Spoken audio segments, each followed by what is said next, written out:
Sounds like elevator music. Orange skies and golden leaves. Time moves slow, the earth is calm. Peace is walking next to me. Good evening, everyone. We're live. Sultan in the light. Let's wait for everybody to settle in. Strong and quiet, calm and wide. We're live on Facebook, YouTube, and Instagram. Let's give me just a couple of minutes and we will start the live. And passing by. White mancha and muddy tones, pure meets earth, no need to hide. Snowy white on dirty ground. Beauty living side by side. Viviana chocolate warm. Like the soil after rain. So, everyone, we are back. Thursday night, you already know, it's the Samba Family Live every Thursday here with you. I want to say thank you for everyone that's always here with us. Thank you for my beautiful partners sitting here with us tonight, Vito, Oscar, Tony, and Didi. Tonight is Ryan's, Samba South Ryan's birthday. Happy birthday, my friend. I told him to take the night off and celebrate. Lauren, I'm sure that she's preparing something very special for him. So they will be here with us, if not tonight, on the next live. I also wanted to say that there is, I don't know what time you're going to be watching this. So if you are watching this live with us right now, good evening. If you are watching this recorded, good morning, good afternoon, whenever you're watching this live, because these lives, they will remain recorded on YouTube in case you miss it. But of course, if you like this type of topics, if you are a dog breeder, if you are a new puppy owner, or if you're just a lover, a dog lover, and you want to, one day have a puppy, you enjoy the breed and you enjoy our topics, the first thing I ask you to do, please share this live, leave your like, leave your comments, share to somebody that might like these topics, because it is very important, this type of interaction, because every time you do that, you're also going to get more content of high quality content in this type of niche. And it also helps us grow and get good information, educational information to other breeders and other puppy owners. Okay. My name is Aurea Giacomelli. I'm the owner and founder of Samba Kennels, been breeding dogs for 20 plus years. And now we have this huge movement of the Brazilian bulls in the United States and in the world. For you that don't know, Brazilian bulls is originated in Brazil, which is actually the country that I am from. That's why I have a little accent. I've been living here for 7 years and working with dogs for so many years. I used to be Dogo Argentino breeder, and I changed my career completely when I decided, not my career, but the segment of breeding, when I decided to go to a brand new breed that I had no clue about. And I started studying about 7 years ago, as soon as I moved here, and I fell in love with the XL American Bullies. But having the knowledge and the contact with the Brazilian breeders and the market in Brazil, because I was also a transporter.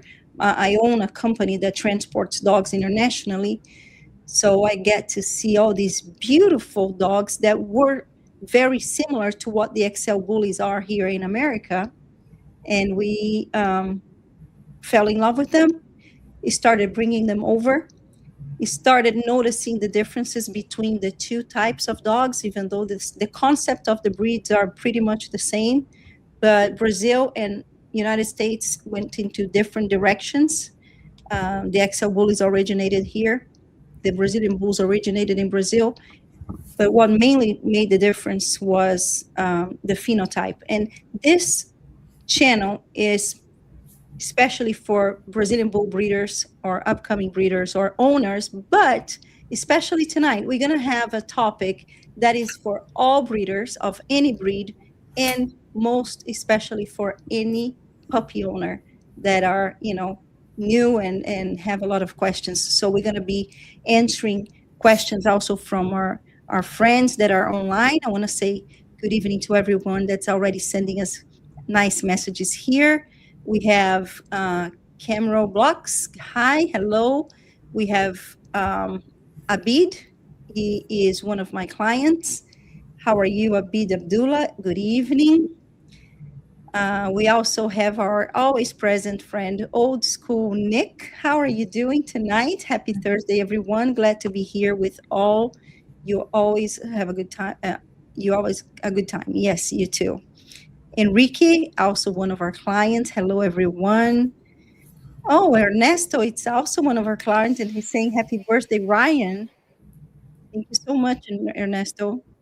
This is Juan, another client, always present. I love this big family that we formed with all of our clients being present here and being part of the Samba family. He says, hit the like button. Yes, and thank you so much for your support. Boston. Aria, check Yes, your ma'am. check your Instagram. I don't think you're live on Instagram. Go live. Okay. Good. Thank you for letting me know. Mhm. Yes, I think we're live now. I just needed to press it once Yep. again. Okay. Okay, I think we're live now. Everyone on Instagram, forgive me. We just started the live. You guys missed a little introduction here, but here we are, live Samba family again with a topic that for the ones that just arrived, for a topic not only for pet owners, because this is very important for people that have no clue what to do, or sometimes you know what to do, but you want to make a question that you don't know how to proceed in certain circumstances when you're getting a puppy. But also if you're a breeder and you're a new breeder and you don't really know how to guide the new owner taking a puppy home, here we're going to talk about some of the main topics that I like to cover when I'm selling a puppy to my new owners. And I have a lot of questions, not only from clients but everyday questions that I think it is so important for us to cover here, especially with this amazing team of people that have taken so many puppies home so many times, right? Yeah, definitely yes. Just a And few. have sent so many puppies home so many times. So here we are. I also want to say hello to Tyrone. He just joined us here. Hello, Samba family. Good evening, Tyrone. And to everybody on Instagram. Like I said, this is a very important form of education for breeders and also for new owners. But tonight we're going to talk about the new owner's guide.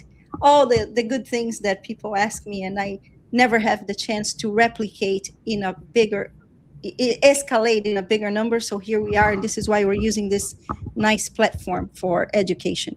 Hey, look, we have here. Hi, Moreno. Hello, Samba family. Hey, Ish, I hear you have some news for us. I would love to share with everybody. Can I say it?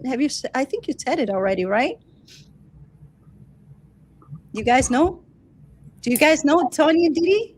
I think he's posted something about it. Yes, Yes. we have Sumo Bully Kennels Tri-State here. His handle is Moreno79711. He is a member of Sumo Bully Kennels, my good friend Burrow, Sumo Bully Kennels Tri-State in New York, and he just imported his first import from Brazil. Congratulations. Congratulations. Congratulations, Ish. Very, very good. Where is that? Where is that? That's Let me see. exciting news. Yes. Yes, it is. And she is amazing. Congratulations. Now, found it. Maxine, she's a beautiful, and guess who she's a daughter of? She's a daughter of Mandibula. Mandibula. So best of luck to you. I was part of the negotiation all the time. I was always helping them with, you know, having everything, making sure that everything went okay for them. Some people don't know, but I do help a lot of people bring the Brazilian dogs here, and it's just a pleasure for me to see more and more of these dogs coming in, especially when they're such high quality. You know, thank you so much, my family and team. We're so happy. Thank you again, and we can't wait to see her in person because that girl is amazing. Oh, look at all your friends here. Ish, Ernesto, congratulations, Sumo, and Bouchard, Bullies, congrats.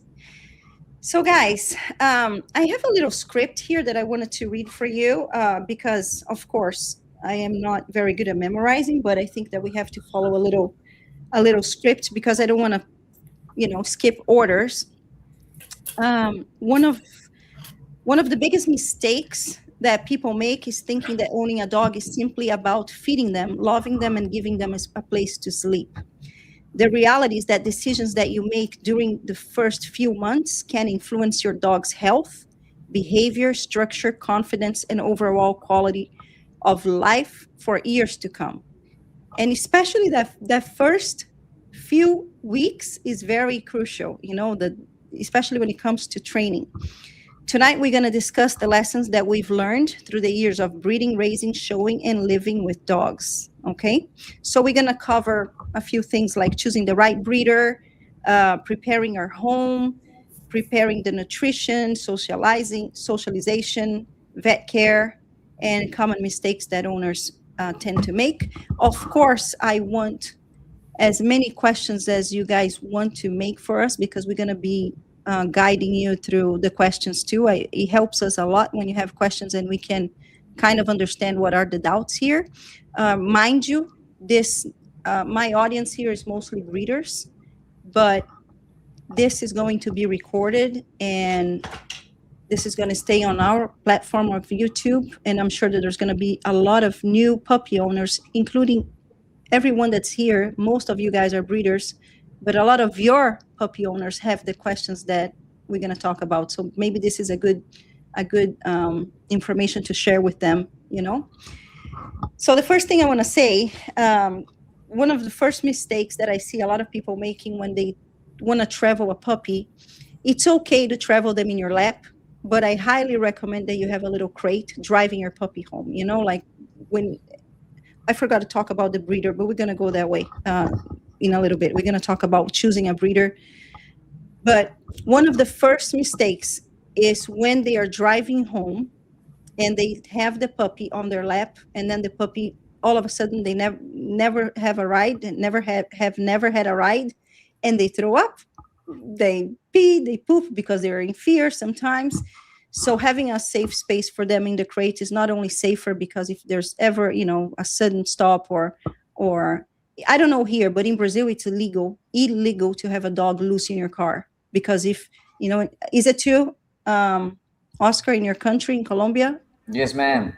Yes. Yeah, it is. They are very strict when it comes to that because if there's ever a accident, the puppy will fly. It can hurt you real bad, you know. Hello, Samba family from the Philippines. Chloe, thank you for coming and joining us from the Philippines. So, so we're going to talk a little bit about things like that. You know, when you get a puppy, what you should be doing in the first 24 hours, especially. But before you get a puppy, how do you choose the right puppy? And this is for all breeds, okay? This is for buyers of all breeds. I always tell them because a lot of people come to me, and I'm sure Vito has the same issue because he's been breeding for such a long time, and I'm sure he's going to say he can relate to us. Imagine so many people sometimes come to us and they don't even know what the breed is. Like they say they like the look of the dog and they say they want that dog. Oh, I like your puppy. And I ask them, to start with, I have a huge formula that I give them, a questionnaire about the lifestyle of the family, what type of dog they're expecting to have, and what is the purpose of having that dog, even if it's just for pet. It is important to understand the lifestyle of the family. And this, for you, breeder, that this is something that is crucial. The family should not only choose you, you should also guide them so they and choose the puppy owners, but also guide them so they have the right breed. Sometimes, and that I come from Dogo Argentino. Imagine that breeding dogos are a very high maintenance breed when it comes to temperament, right? Um, So imagine that I would sell that puppy for just to anybody. And then we have a problem later on because I didn't filter the family. I didn't ask them questions. I didn't let them know, hey, you have another male and you want to buy a dogo male? No, that was the first question I've ever made for dogo breeders. Do you have a dog? Yes. Is it a male or a female? Oh, it's a male, but he gets along with everybody. And I said, and I always used to say, but your doggo is not going to get along with him, no matter how nice he is. It's not, the problem is not what you have now. The problem is what you're bringing to your household for the next 12 years. Vito, how many times did you have to turn down people because they didn't fit? They didn't fit the standard for, the lifestyle for the type of breed that you breed. That exact scenario, I ask people about males, and they'll tell me, "Oh, I don't want a female. I like two males." Blah blah blah, and I tell them, "Well, I can't sell you a dog," and then they get all pissed off, and then they buy a dog from somebody else, and they go 2 years without a problem, and then you can't have two kings in a kingdom. With this breed, I don't know. I don't think you have that problem. Too bad they're raised together. But with American Bulldogs, they're kind of like doggos. It's just not worth. It's not worth it because you're not going to bring home a 6 or 8 week old puppy, and it's going to fight with a 2-year-old pit bull. It's going to happen once you've fallen in love and the dogs become part of the family. And I've had people lie to me, and I said, "How? When did you get this dog?" And they'll tell me, "Oh, he's like 6 years old." I said, "Well, I know I would not have sold you the dog if I knew you had another male dog." And they'll be like, "Oh, maybe she didn't mention it to you." So that happened all the time with me. And then they asked me, "What can I do?" I said, "Well, you got to run a maximum security prison. You got to keep them separated. You got to put one in a crate when the other one's outside, and vice versa. Because once they fight once American Bulldogs get into it, they don't ever forget. They usually, and the females can be worse, but I mean, there's plenty of people out there that have 2 males and 2 females, 3 females. They get along, but it's not the rule. It's kind of the exception. You just have to get the right combination. But if you get 2 alpha males or 2 alpha females, it's bad luck, bad news. So, well, the main with this breed, I don't know. The main issue with our breed, I guess, you and me, is the temperament, because we were talking American Bulldogs, working American Bulldogs, and Dogo Argentino, which is a working breed. But in this breed, I would filter in another way. So I don't want to focus too much in our breed. It's just because this is what we master. But with the XL American Bullies, as well as with the Brazilian Bulls, I would say no to a family that tells me, hey, I am an athlete and I want these dogs to run with me a mile every day, 3 miles every day, or I don't have any. This is something that I believe that these dogs, they have a certain limitation when it comes to the Brazilian Bulls, not as much, but the American Bullies for sure. They cannot take so much, the stamina. They have a peak of stamina very high, and they have energy, and they have a very high drop too. Like once they're tired, they're tired. They will play and play and play, but then they get tired. But we also have to remember, where do they live? So, I had a client that wanted to buy a bully, and he was in Saudi Arabia. My first question was, where is this dog gonna live? How often does he have? Oh no, he has air conditioning the whole time. We don't even go outside in the summertime. I have everything indoor. The guy had a lot of money. But if you know that even in Texas, like it gets really hot here in the summer, and we see so many people losing dogs that are short noses because of they hyperventilate. They don't have the exchange of air, in the same efficiency as a dog that has a longer snout, and they hyperventilate, and they don't control the body temperature, and they die. They can pass away. So in this breed, I would definitely worry about not as much as the temperament, but my filter is the lifestyle.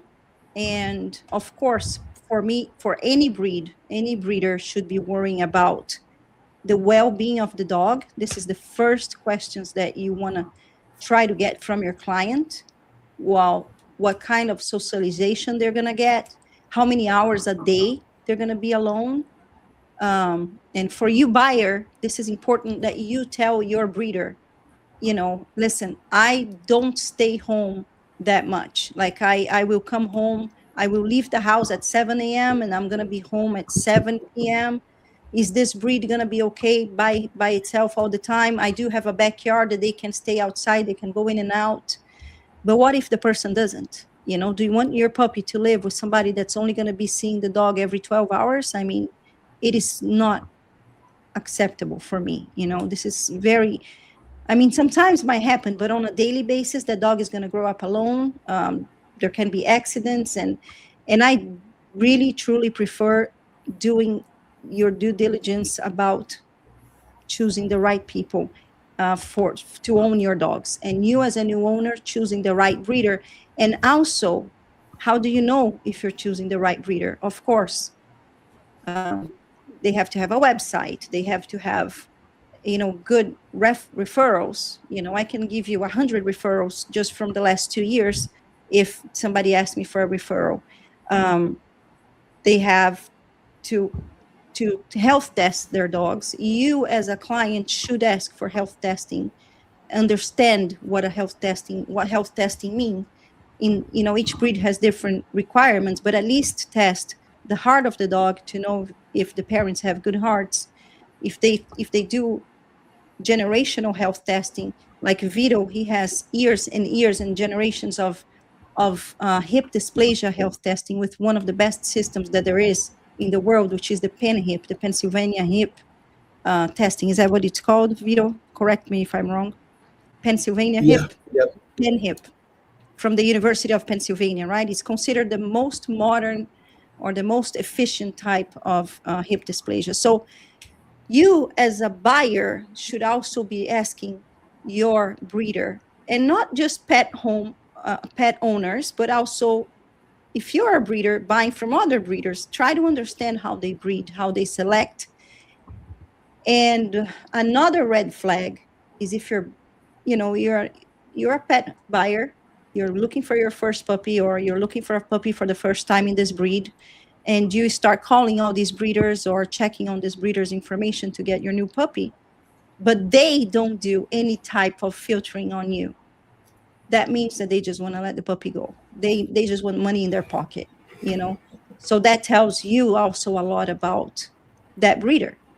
Independently if you are a breeder buying from another breeder, or if you are just a pet owner trying to get a puppy for your life. So why is it important to choose quality over price, quality over quantity?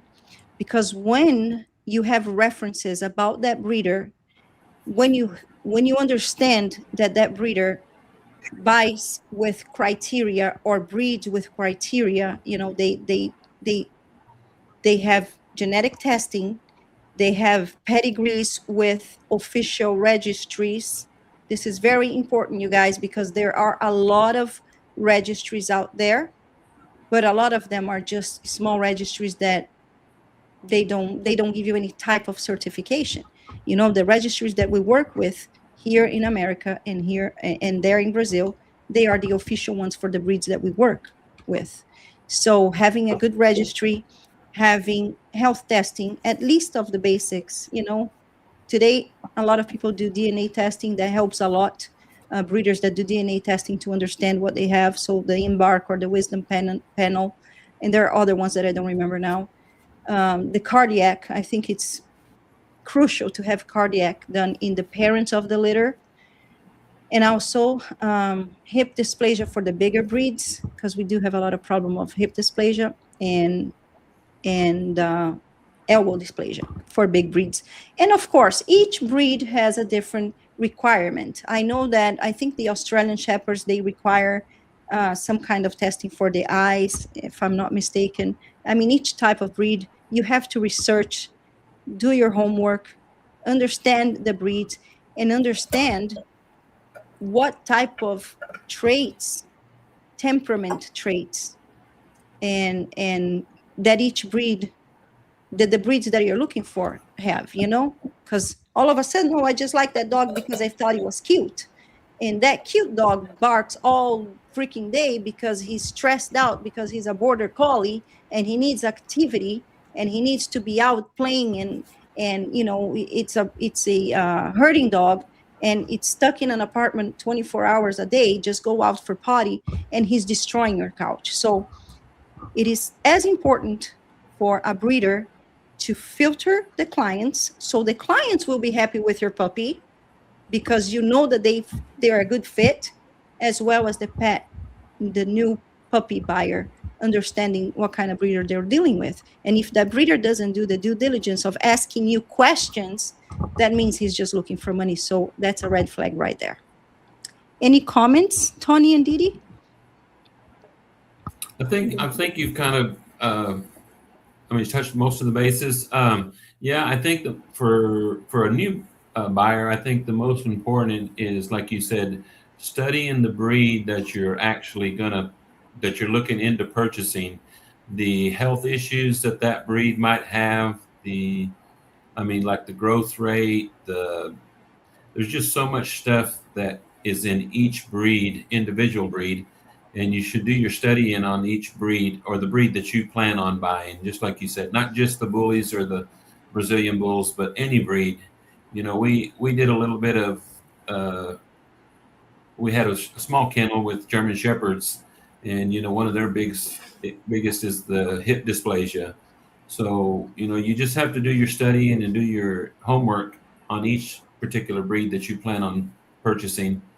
But it's important that you mentioned the hip dysplasia or any type of health condition in dogs. I want to be very clear here, because some people are very dramatic. When it comes to, I bought a puppy, and it's, guys, the breeders have to do their due diligence in testing the parents. Does not mean that all the puppies are going to be perfect, because remember this, traits, phenotypical traits, and that means even genetic diseases, that develop in a breed, they can skip up to 13 generations. I had a friend in Dogo that she had 7 or 8 generations of all of the dogs selected for showing and for breeding with scissor bites. 8 generations of never having a problem with bites. And all of a sudden, after 8 generations, she had 1 puppy with an underbite. So the same way that this is a phenotypical trait that skipped generations, the health conditions can also happen, even though we are selecting the best individuals. My main concern and my main message to you buyer and to you breeder is not that you just have to understand if the breeder is doing their due diligence as they are promoting their puppies, because you're bringing home their product. And another thing is, if the puppy has a problem, which could happen, you just have to try to get into a good agreement. And another thing is, another red flag, buyers, you have to demand a contract, and breeders, you have to offer a contract, because that guarantees both sides in case you have a problem. The contract is just in case you have a problem. I never really had to use my contract much, unless little things here and there. but it is very important to have it because it saves you from problems later on in case the puppy has a problem. So the breeder needs to guarantee certain things in contract, and the buyer needs to understand that they have rights that have to be in the contract. But if you bought it from a guy that is a little cheaper, but he's just, he just wants to sell you a puppy, he didn't give you any guarantees, and then that puppy comes up with a problem, it's on you. It's they say that it's the cheap that became expensive. Right. Yeah, and I'm sorry. Go ahead. I was going to say it's not only on the breeder. Also, it could be there. Some problems can arise, being what do you call it? Environmental. It's not always on the breeder. It's like you said, they put them in a kennel or a crate for 12 hours a day while they go to work, and then they wonder why when the puppy gets up he can't even move. He's just all stoved up and hasn't had enough exercise. He's probably not getting the right nutrition. There's just so I think a contract helps both sides. Very, very important for both sides. I also think too. So like with the hips, it's like if you want to check your dog's hips, I really recommend people to do pin hip, because you can do pin hip as early as like 16 weeks. Vito, is that correct? I think it's 16 or 20 weeks. So, yeah. Yep. Where with, Yeah. And I just think it's more extensive. So, you'll know what your pup's hips and elbows and all that kind of stuff look like at a young age versus OFA, which is 2 years old. Like you can do prelims, but anything can happen. You can do prelims on OFA and pin hip too, I guess, but and then have an injury and go to get them certified at 2, and they have a bad hip, and that's definitely not the breeder's fault, because things happen. But definitely, I would recommend pin hip for sure. Because we have a lot of people watching here that they are not in the breeding industry. I want just to clarify these 2 types of hip testing. For you that don't know, it's just an X-ray of the hips of the dog. It's made, they're done like laying down, and they take pictures, the X-rays of the hip, and it shows, Vito can explain technically better, because these words is a little too much for an English as second language speaker like me, but they understand, the degrees, the socket coverage and all of that. But there are 2 types that are the main ones for breeders. One is OFA, which is the orthopedical federal something, I don't remember the name. And the other one is pen hip, which is a test developed by a lady in University of Pennsylvania. I would love to hear, Vito, but try to be as easy understanding as possible the difference between OFA for hip dysplasia testing and pen hip for hip dysplasia testing, please. Okay. Hip dysplasia. Dysplasia means an abnormal hip joint conformation. So OFA grades them on what they think. It's a subjective evaluation. So it's what the doctors that read the radiographs, what they think is a correct hip joint conformation. Pen hip doesn't evaluate hip joint conformation.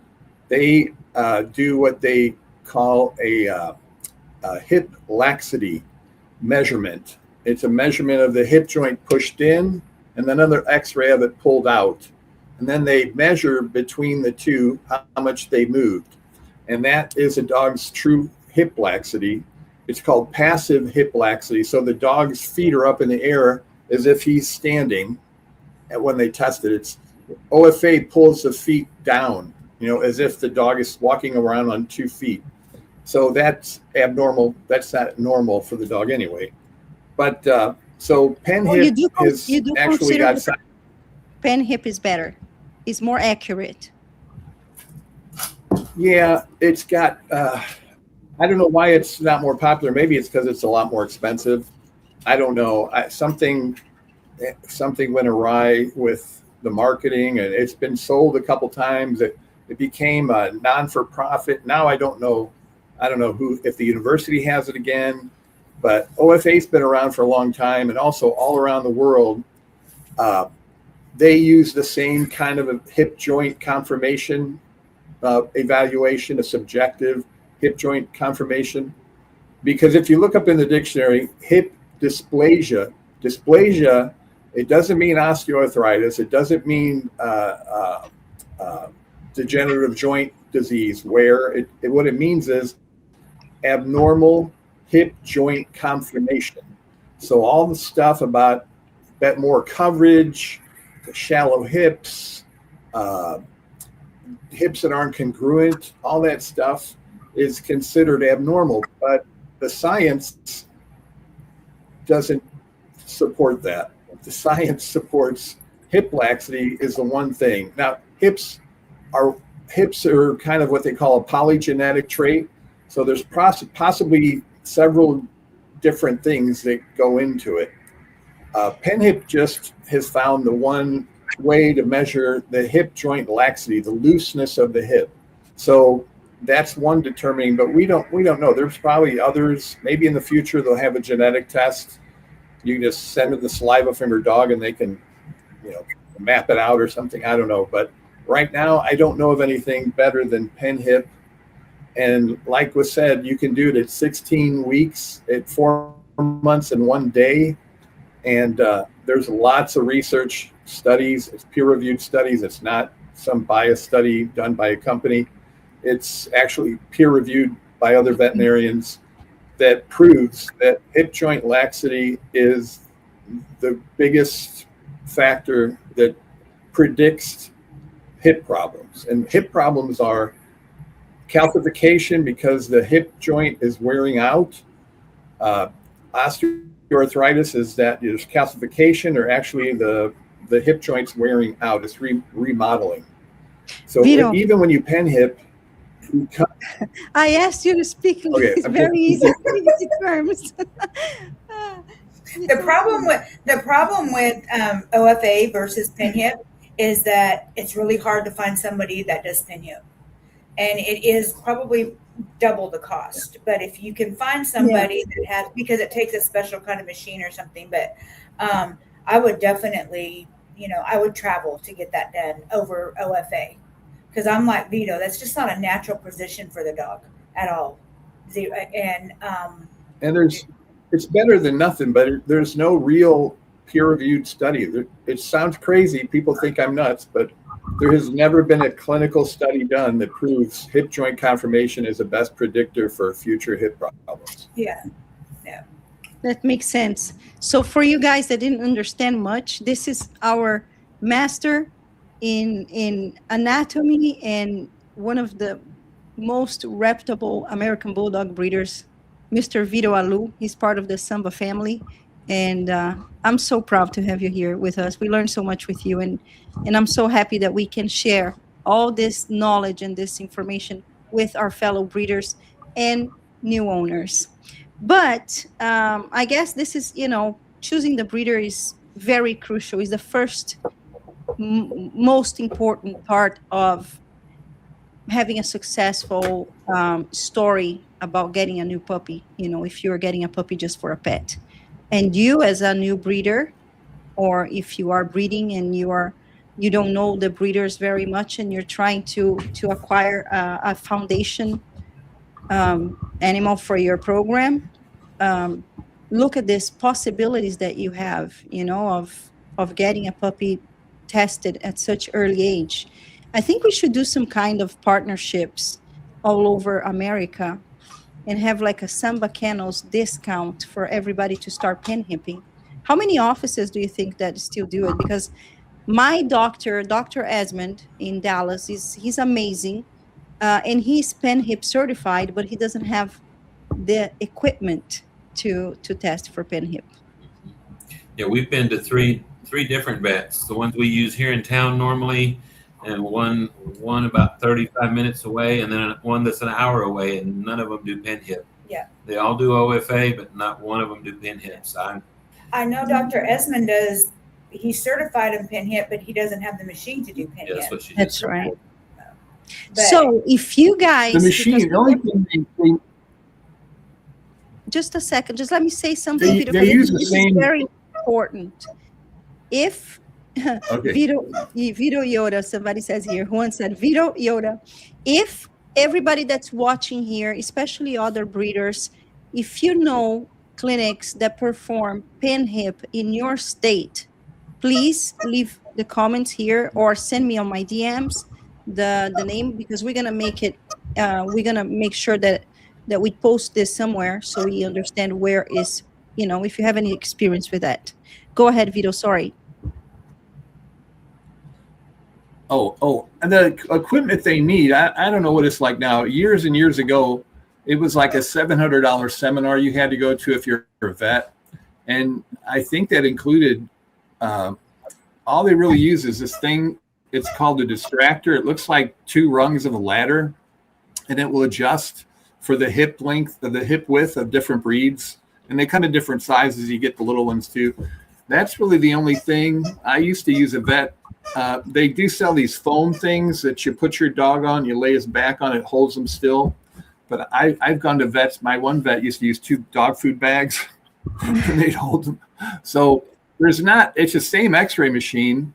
I noticed that it went up when they started going digital. Back in the old days when they had a film, I used to say, hey, can I get a copy of the film? Or I'd take a picture of it up on the thing so I could look at it, because it used to take about 2 weeks for you to get results. And I don't know, it seemed to go up. Now everybody uses digital. And the other thing is the anesthesia is a lot stronger. Like the dog has to be, with OFA, all you have to do is give them enough to where you can manipulate them. They don't care if the muscles are pulling, if they're half of, as long as you can manipulate them, that's all they want. With pen hip, they have to be down deep. And they know if somebody's trying to cheat, because if a dog's not that knocked out, his muscles might hold the hip sockets in and not be completely relaxed. And the way they do that is on that rung, on that distractor, they have foam on the sides, and they can see when you distract the hips, you put a little pressure on it to pull the hip sockets out as much as you can. And if that foam doesn't dent in where the bone hits it, they can see it on the x-ray, and they'll tell you to redo it. So that's really all they should have. But maybe the anesthesia, because they have to be knocked out deeper, and there's more x-rays. But if it's digital, I don't understand why it's more.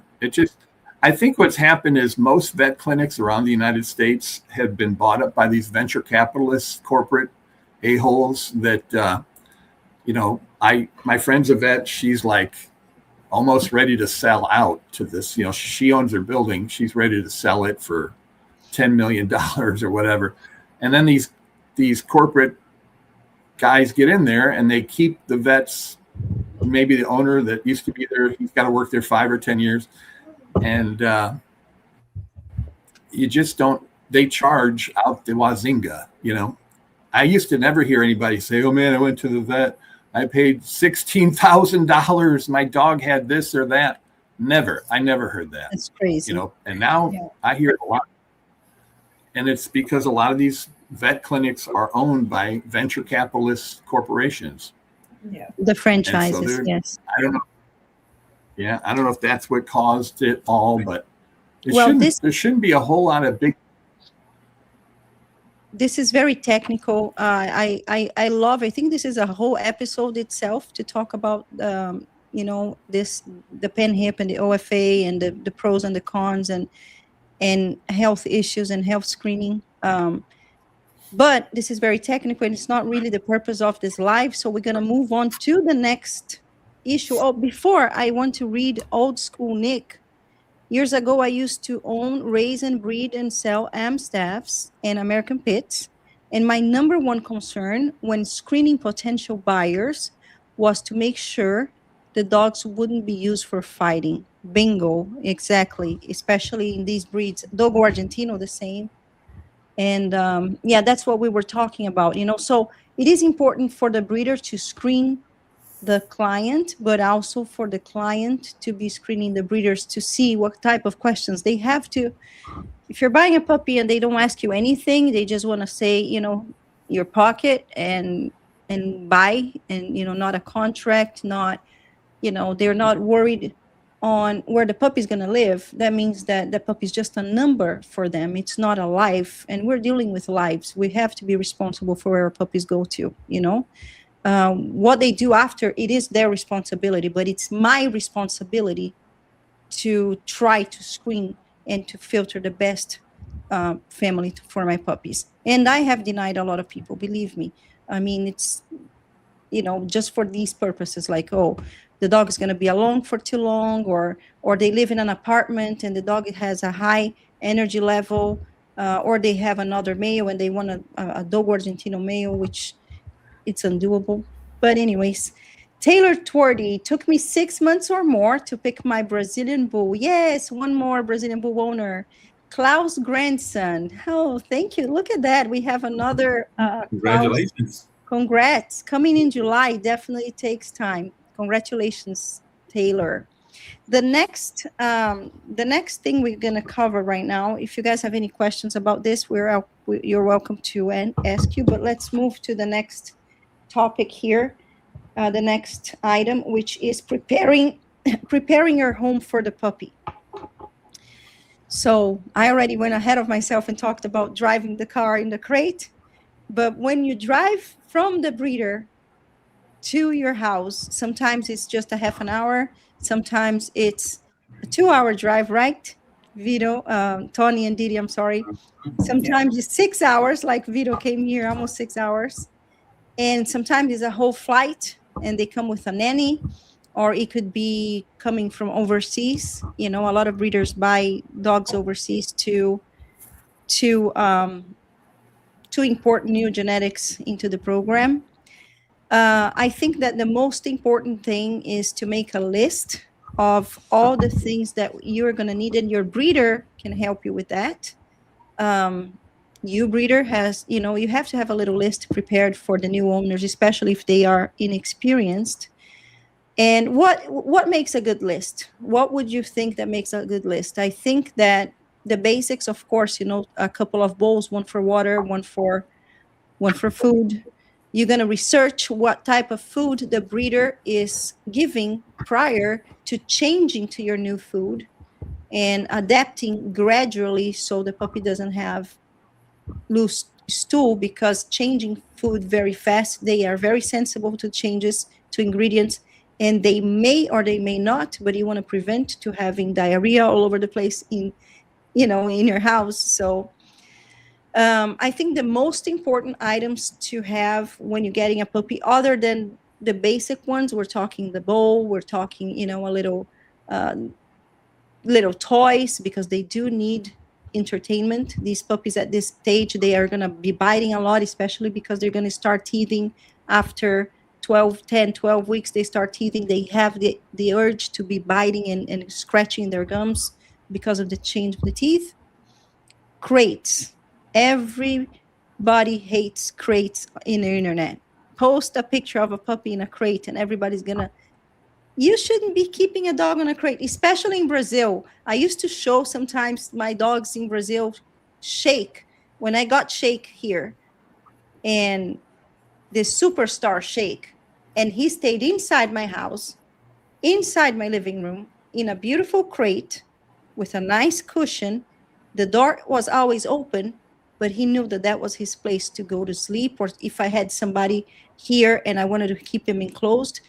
Crate training, he's an adult, but crate training from day one doesn't mean that you're punishing your dog. You are actually teaching the dog and giving much better chances of having success routine for the dog. It's especially because they're going to feel like the crate is a safe space.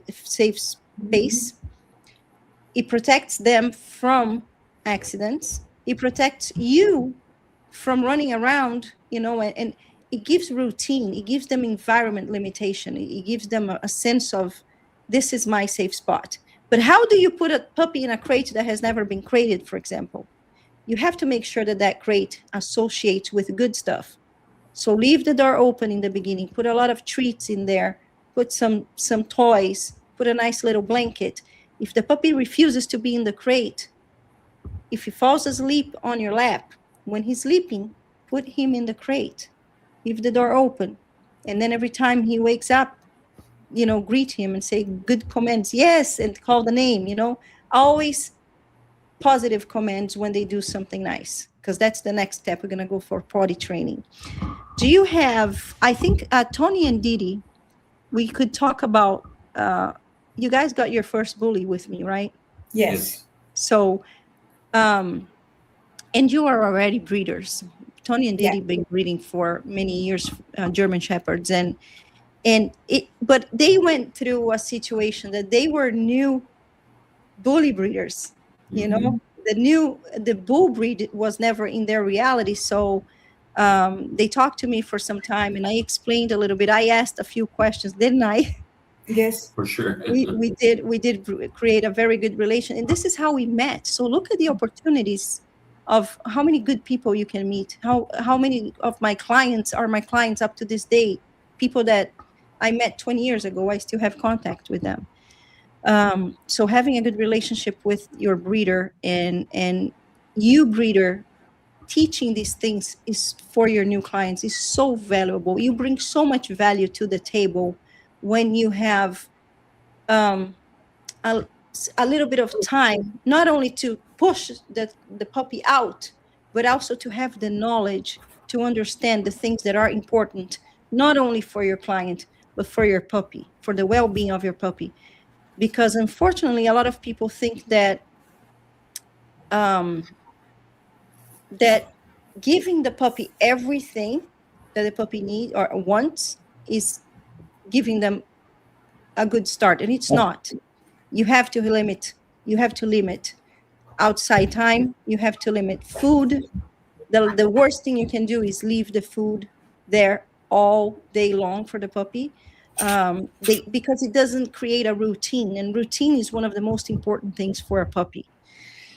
So I want to hear from Oscar. Oscar, he has a whole bunch of puppies right now. And Oscar has learned very quickly what it's like to be a new breeder, because he had 2 litters in very little time. And he had a big litter. The first one was a very big litter. And all of a sudden, he found out how to be from being living in a home, just a couple of people. And then all of a sudden, it's him and a mom and 11 puppies. So how was that experience for you? And what did you learn as a new breeder that was about these puppies growing up? The routine and the limits, the boundaries. What do you think was the most important thing that you learned as a new breeder, having this change of routine? Because when you have a litter of, it was your first litter, and you were lucky to have a mom that did everything. But it's still, they are not very well behaved. The puppies don't come with an instruction manual. They don't come with a manual de instrucciones. You have to be on the daily basis there, taking care of them, cleaning, securing that they're not going to go to the lake, because he lives by a beautiful lake. So what was the main lesson that you learned that you can pass to our public here? I will say, I was thinking while you were talking, I would say the cleaning when they start, when they start eating regular food, the mother stop cleaning. So when I start training them for like potty training to do, pee and poo potty in one corner, if it was not Can you really, teach us what you did? Can you tell us how you did it, the potty training? yes, so I built like a little, like a 2 inches wood square, like 4 feet by no, yeah, 4 feet by 4 feet, and then I put the trays inside, so these wood pallets, don't With go the out wood and pellets? spread all over the place.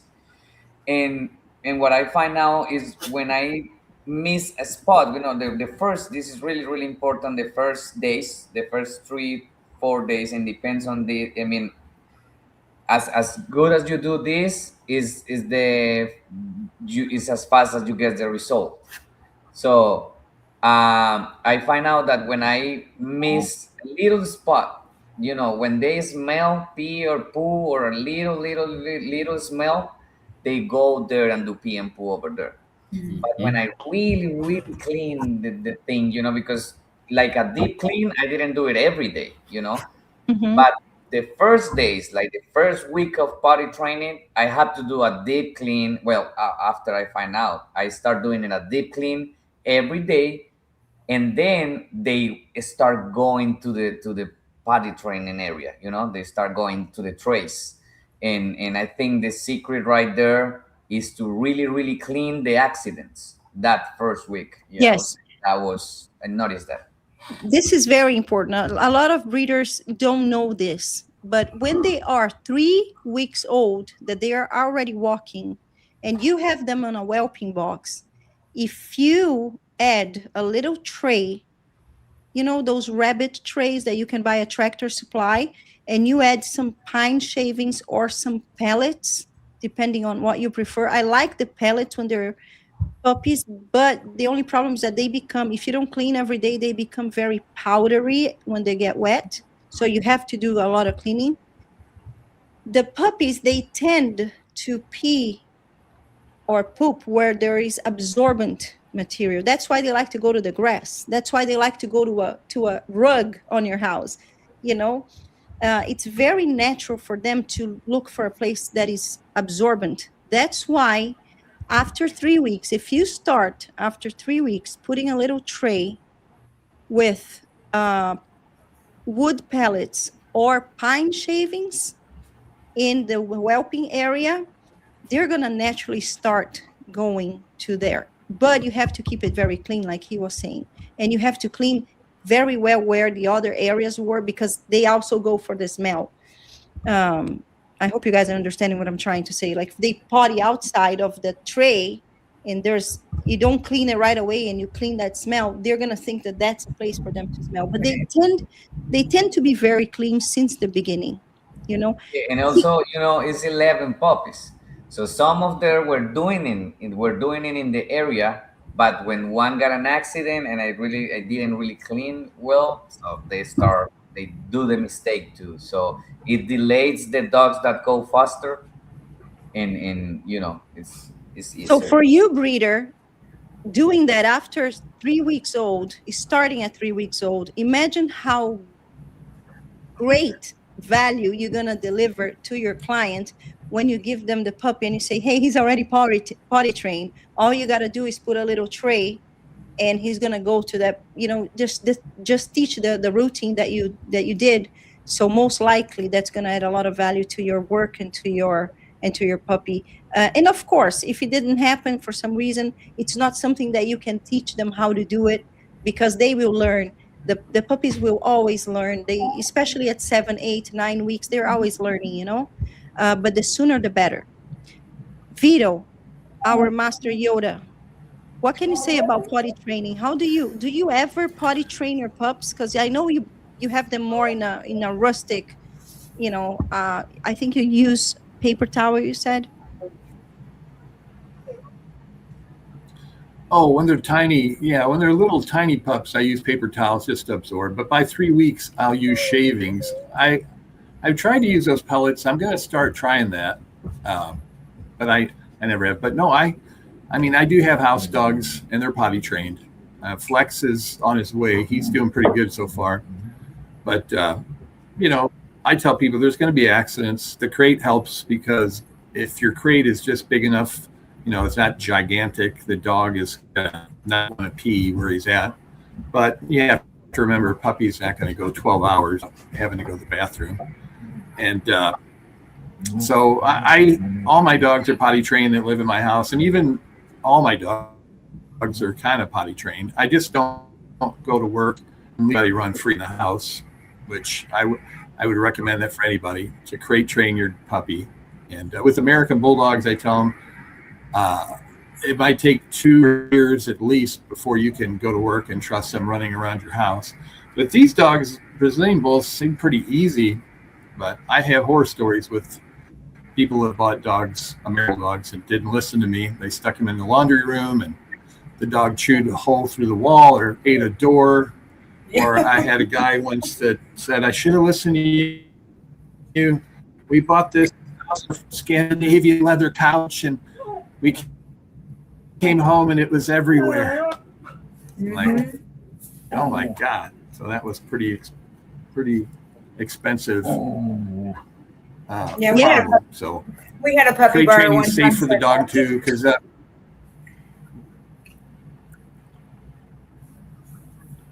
Say that again, Vito. What did you say? Sorry, it's cutting out a little bit. Can you guys hear Vito? Okay. I'm sorry. I think. No, your Yeah, I think it was Dee Dee. Dee Dee was speaking. Or was it? Oh, I was just going to say, we had a puppy bar that bought a puppy from us, and they called us a few days later and was like, oh my gosh, our dog is chewing on everything, and it's, tearing up rugs and baseboards and stuff. And I'm like, well, why are you letting them do that? I was, well, I have to go to work. And I said, you can't leave the puppy in your house unsupervised. Put them in a crate while you're gone. Oh no, I don't want to crate them.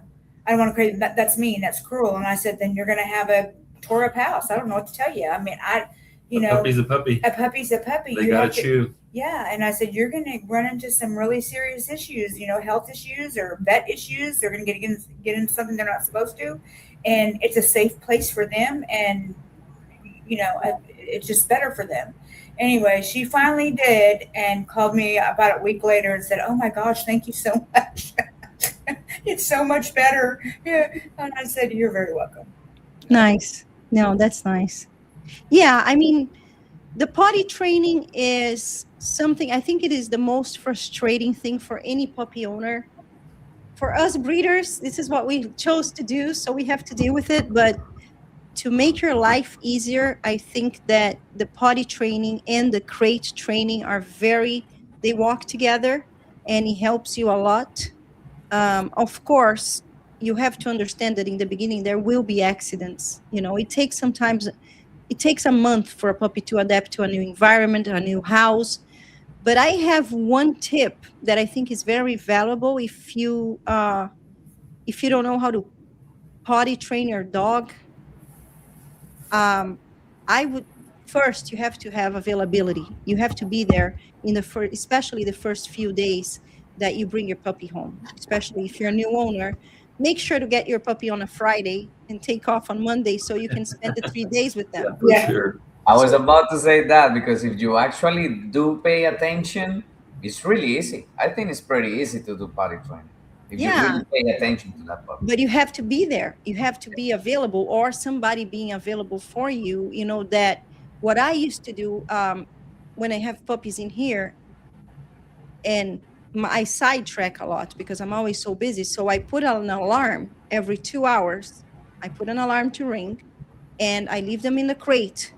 And then every 2 hours, I go and I take them out and and if they potty outside, first thing that I'm going to do, yes, good job, Cash, good job, Chuck. Always when you are complimenting a puppy, always say the name after the yes or good job and mention their name. So they're starting to understand that name is positive and it's related to them, because they don't know what they're called. You find these crazy names for your puppy. They don't really know what that means, but they're going to learn along the way that every time, if you compliment them and if you do good, how do you say it? Like there's a word for that. Praise. When you praise them? When you praise them and also you say their name is always going to be associated with good. Now, what I always tell the puppy buyers, and I'm not an expert in training or anything like that, but we know a little bit of the basics doing this for so long. You don't say no and call their names, because if you do a negative command or if you're reprehending them for something that they did wrong, and you call their names, they're not going to understand that. It's going to confuse their mind. They're going to think that you're actually calling them. So you have to make up your mind. You either just call them when you say positive enforcement words, or if you're mad, don't call their name. Just say no. No, because if you're saying no, Chuck, no, Chuck, he's going to like, what is no? And Chuck, she's calling me, because that's what we do when we want to have the puppy. What we do, Chuck, come here. Cash, come here. Flax, come here. Nebula, come here. Coda, come here. Smoke. That's the first thing we do. We call their names. So if you're saying no to a puppy for something that he did wrong, but then right after you say that word that he knows that is calling him, he's going to be confused. So it's much better.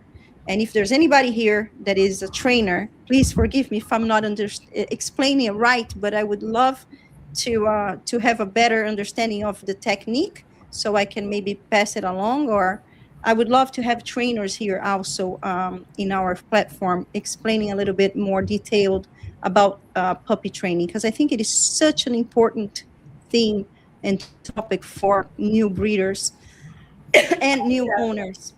I think one of the most important things for puppy owners too, as far as like training and stuff, is a recall. Is to get your dog to come to you, your puppy, because you take your puppy out, things can happen. They get off leash, or they pull and lose hold of the leash or whatever. But if you can get them, call them and get them to come right back to you, I think it's really important. It's one of the main things that we do with our pups is a recall. And reward them every time you call them and they come. Yes, of course. Yeah, always reward them. I have a tip right there and this is from a trainer, and this is how I train Kira. Mm-hmm. It really, really works at the beginning or whenever you start the training. Just feed them with your hand. Don't give them the food. Just feed them with your hand. The whole ration, feed them with your hand, and start practicing a command. And you can start with the come, and you just move around, come and give her some food, and give him some food. Give him that is a great food with your hand. That is a great tip. It's gonna follow you to everywhere. It creates bond. When you feed them by hand, of course, not every meal and not everything. Mm-hmm. No, just for training, like starting, yeah. It creates bond between you and the puppy, but also don't feed them all the time. Don't give them a treat just for nothing. It is very important that they understand that every time they do something good, they went outside, very good. They came back in, very good. They went to the crate, very good. Give them a treat, say a positive word, say their names, and reward them. And don't give them treats just for any reason. Oh, they came near you and you give them a treat, because that's like getting them used to not knowing why they're getting a treat. And the treat should be a rewarding moment. Also, the feeding, in nature, dogs had to fight for their food. They had to hunt for their food. And, we got our dogs very lazy because they don't have to work for their food, right? So if you can keep a little bit of that dog instinct in them and not just have food laying around, have the routine, make sure that you feed them, twice a day or once a day. I usually feed them once a day. And a lot of people are going to go against me, but there are studies that say that the dog digestive system takes longer to digest, and having them feeding once a day is better. Of course, not the puppies, but the adults. I want to hear about you, Vito. Do you think that feeding once a day, or do you have any studies that prove that once or twice a day is better? I will say one other thing. I don't know if you guys mentioned, when it comes to potty training, I find the most important thing, it may be obvious to us, but to new puppy people, is get your puppy on a schedule, an exact schedule. Feed them at the same time every day, offer them water at the same time every day. Whatever you do, don't put a big bowl of food and a big water in the crate and go to work for 10 hours or 8 hours and come back and expect they're not going to crap all over the place. I've had that. I've had people that, we haven't had a dog in 12 years. I forgot. But I'm like, yeah, you can't, your 12-year-old dog, yeah, you can bowl in the kitchen and water all the time, maybe. They'll just nibble and not, and then it depends on the breed too. American Bulldogs, forget it. They're going to eat it all, especially if there's two of them. But you need to get them on a schedule. You got to get their system, food in, poop comes out. It's a cycle. And if there's no routine to when it goes in, there's no routine for when it comes out. So scheduling, I think, is important. I feed my house dogs twice a day, always, but I always feed them at 5 or 6 in the morning, and then around 4 or 5. If I'm home by 4 or 5, I'll feed them. If I don't get home till 6, I'll feed them at 6. And then you have some time, and then right before we go to bed, I let them out. If I go to bed at a decent time.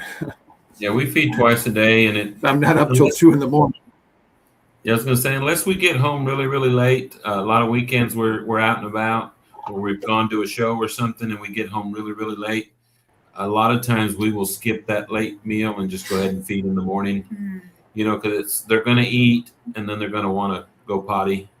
So I wanted to add that too, Vito, when being on a schedule is so important for us, because we do lots of showing with our dogs, and I know you might think this is funny, but it's kind of like when you take your dog out of the ring and you walk him outside and he pees or he poops, it's just like, yes, because you don't have to worry about it no more. For me, it's like the most embarrassing thing when you're showing your dog off and he's got to stop and shit.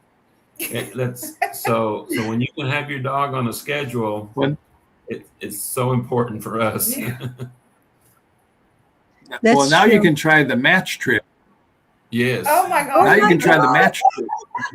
No. I was like, what is he talking about? I've never even heard this before. No, stop, everybody. Everybody here, please share this live, because we're going to have a golden tip. Golden tip from Mr. Vito. I want you guys to share right now, because this is crazy. It's funny, and it's the funniest thing I've heard in the last few years about the match trick. Never heard it. It kind of works. Vito, I thought about this. The match trick for constipation, right? Sure. Okay, for The match constipation. trick. I thought about it. After I told you guys about it, I thought about, where did I hear that from? And I heard it from a high school teacher I had. There was a high school teacher I had called Mr. Meeks. And I took some weird class, like applied electronics. But I used to talk to him because he was a Doberman breeder, and he showed Dobermans. And I used to see him at the specialty shows all the time. And he was like a military guy, real rigid.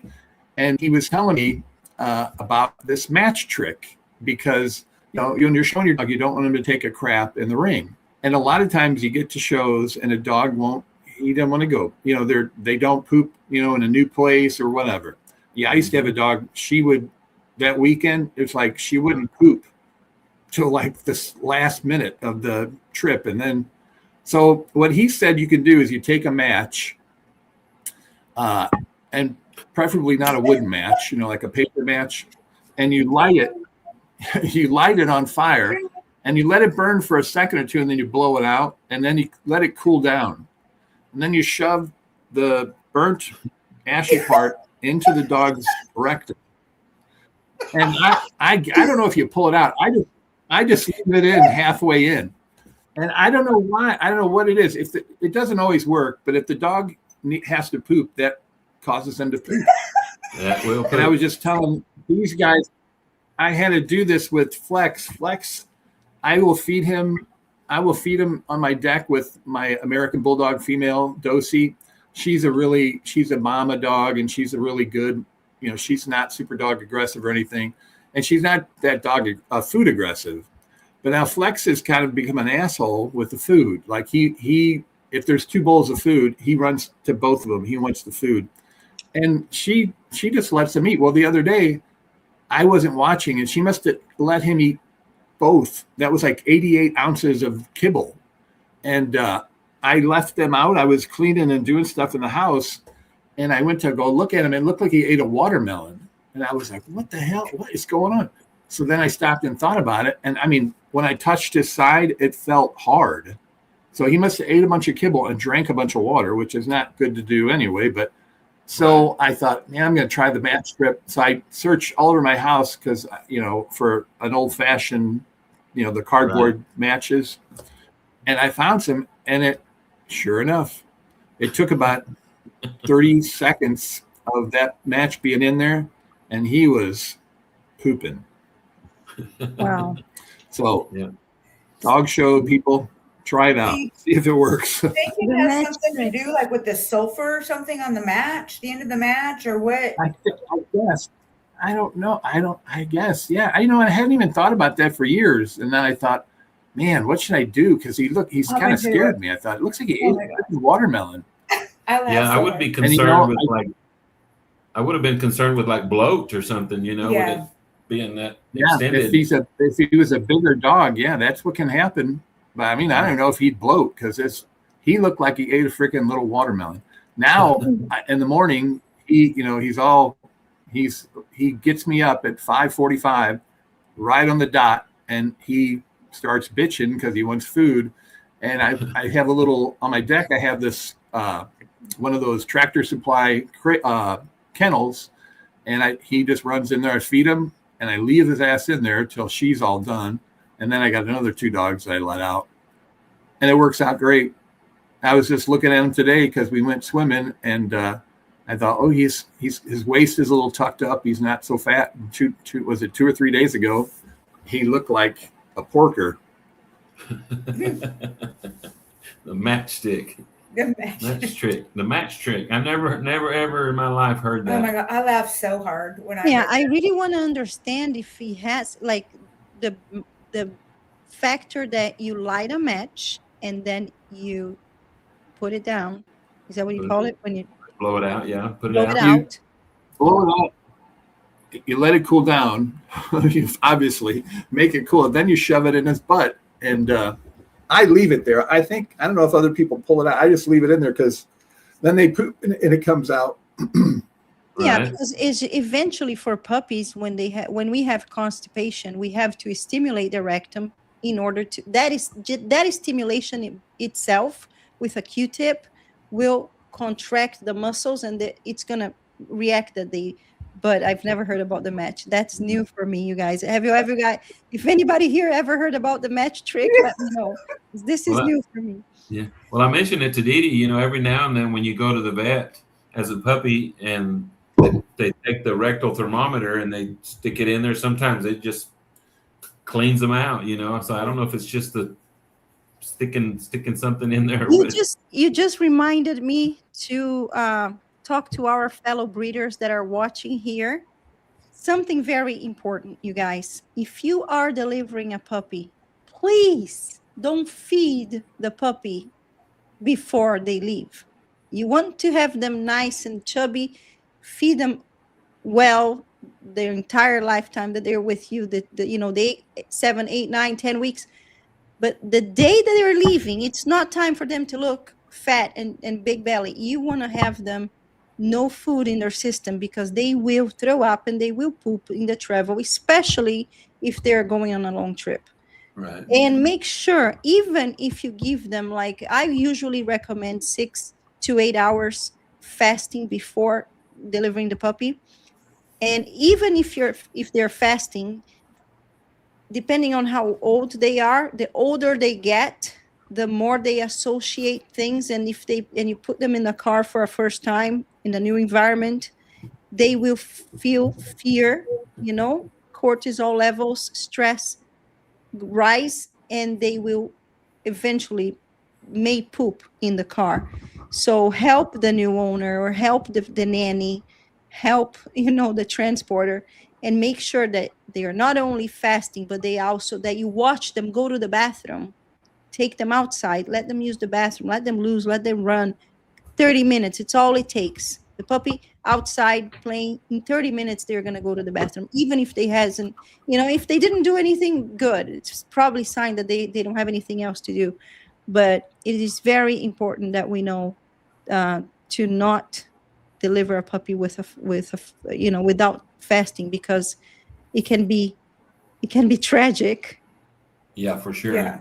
And Yeah. even without eating, sometimes they have accidents, because of that. The organism start working too fast when they're stressed out.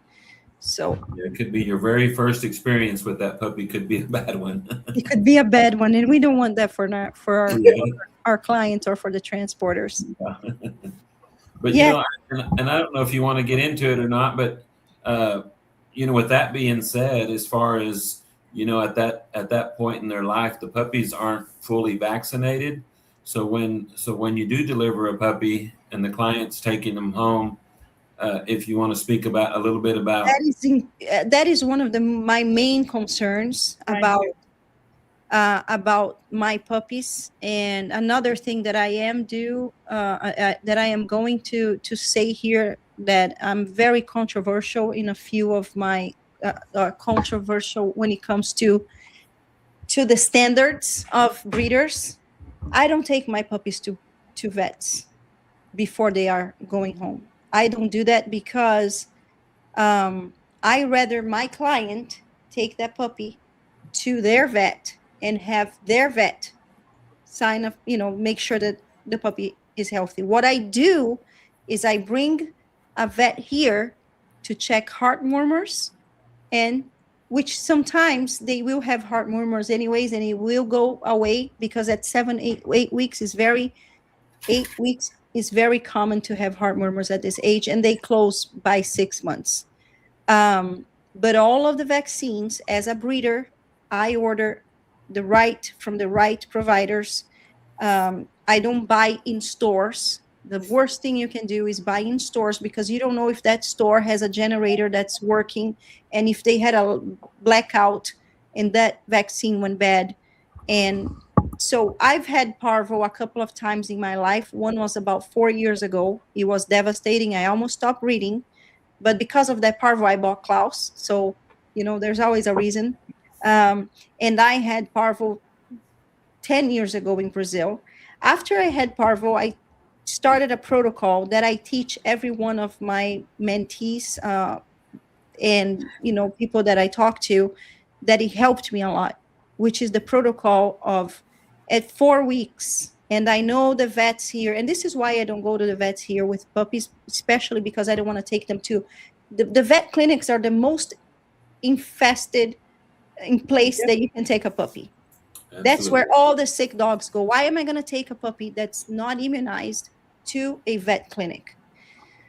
So what I do, I order my vaccines. I give them at 4 weeks. I give a half, and I teach a lot of people in this community this protocol that I learned many years ago, and it's been working. It's been working very well. I do at 4 weeks the puppy vaccine, half cc, and then I do it again every 2 weeks. Every 2 weeks for 3 vaccines, and then I wait a month for the 4th shot. Most vets say that this doesn't work because the mamas have antibodies, and the antibodies from the mother is going to fight the vaccine. Well, these puppy vaccines, they were formulated differently. They are more concentrated, and they do not fight with the antibodies of the mother. At least in Brazil, that's the protocol that every veterinarian teaches us. At 4 weeks, you give them the vaccine. It will provide better immunization window for them. By the time that they are 8 weeks, you're getting your puppy with 3 shots. And all you got to do, if I'm selling you a puppy with 8 weeks, it's going to have 3 shots, 8 to 9 weeks, depending on the dates that I'm working with. And then 1 month later, you give them the 4th shot. What I do suggest is taking them to the vet after that, because I know it's in my contract that you have to take your puppy to the vet. In order for you to have your guarantees, you have to take the puppy to your vet within 48 hours that you got it. And your vet's going to do all the exams, and it's somebody that you already trust. It's going to, you have a second opinion. I have my vets that come to my home if I need, but I'm not going to take them to the clinic. I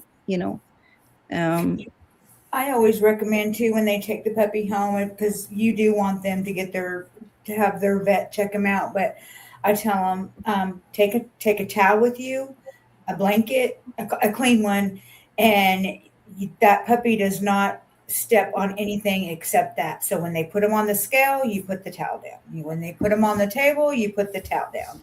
They don't touch anything, and we've never had an issue. But I just think it's important because I'm like Aria, they will pick up everything at a vet Yeah. office, and I don't care how clean it is.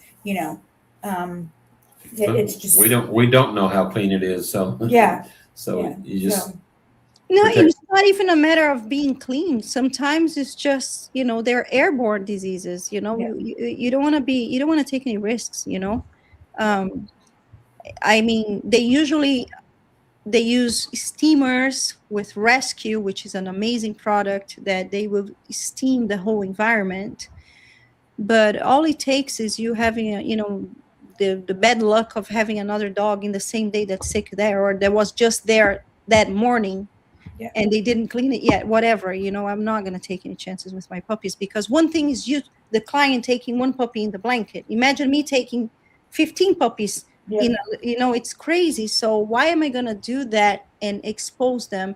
Because exactly this is why I got parvo once. It wasn't from my house. I brought it home because one of my clients demanded a health certificate at 7 weeks so she could pick it up at 8 weeks. And I said, I'm not going to take him, but I took him.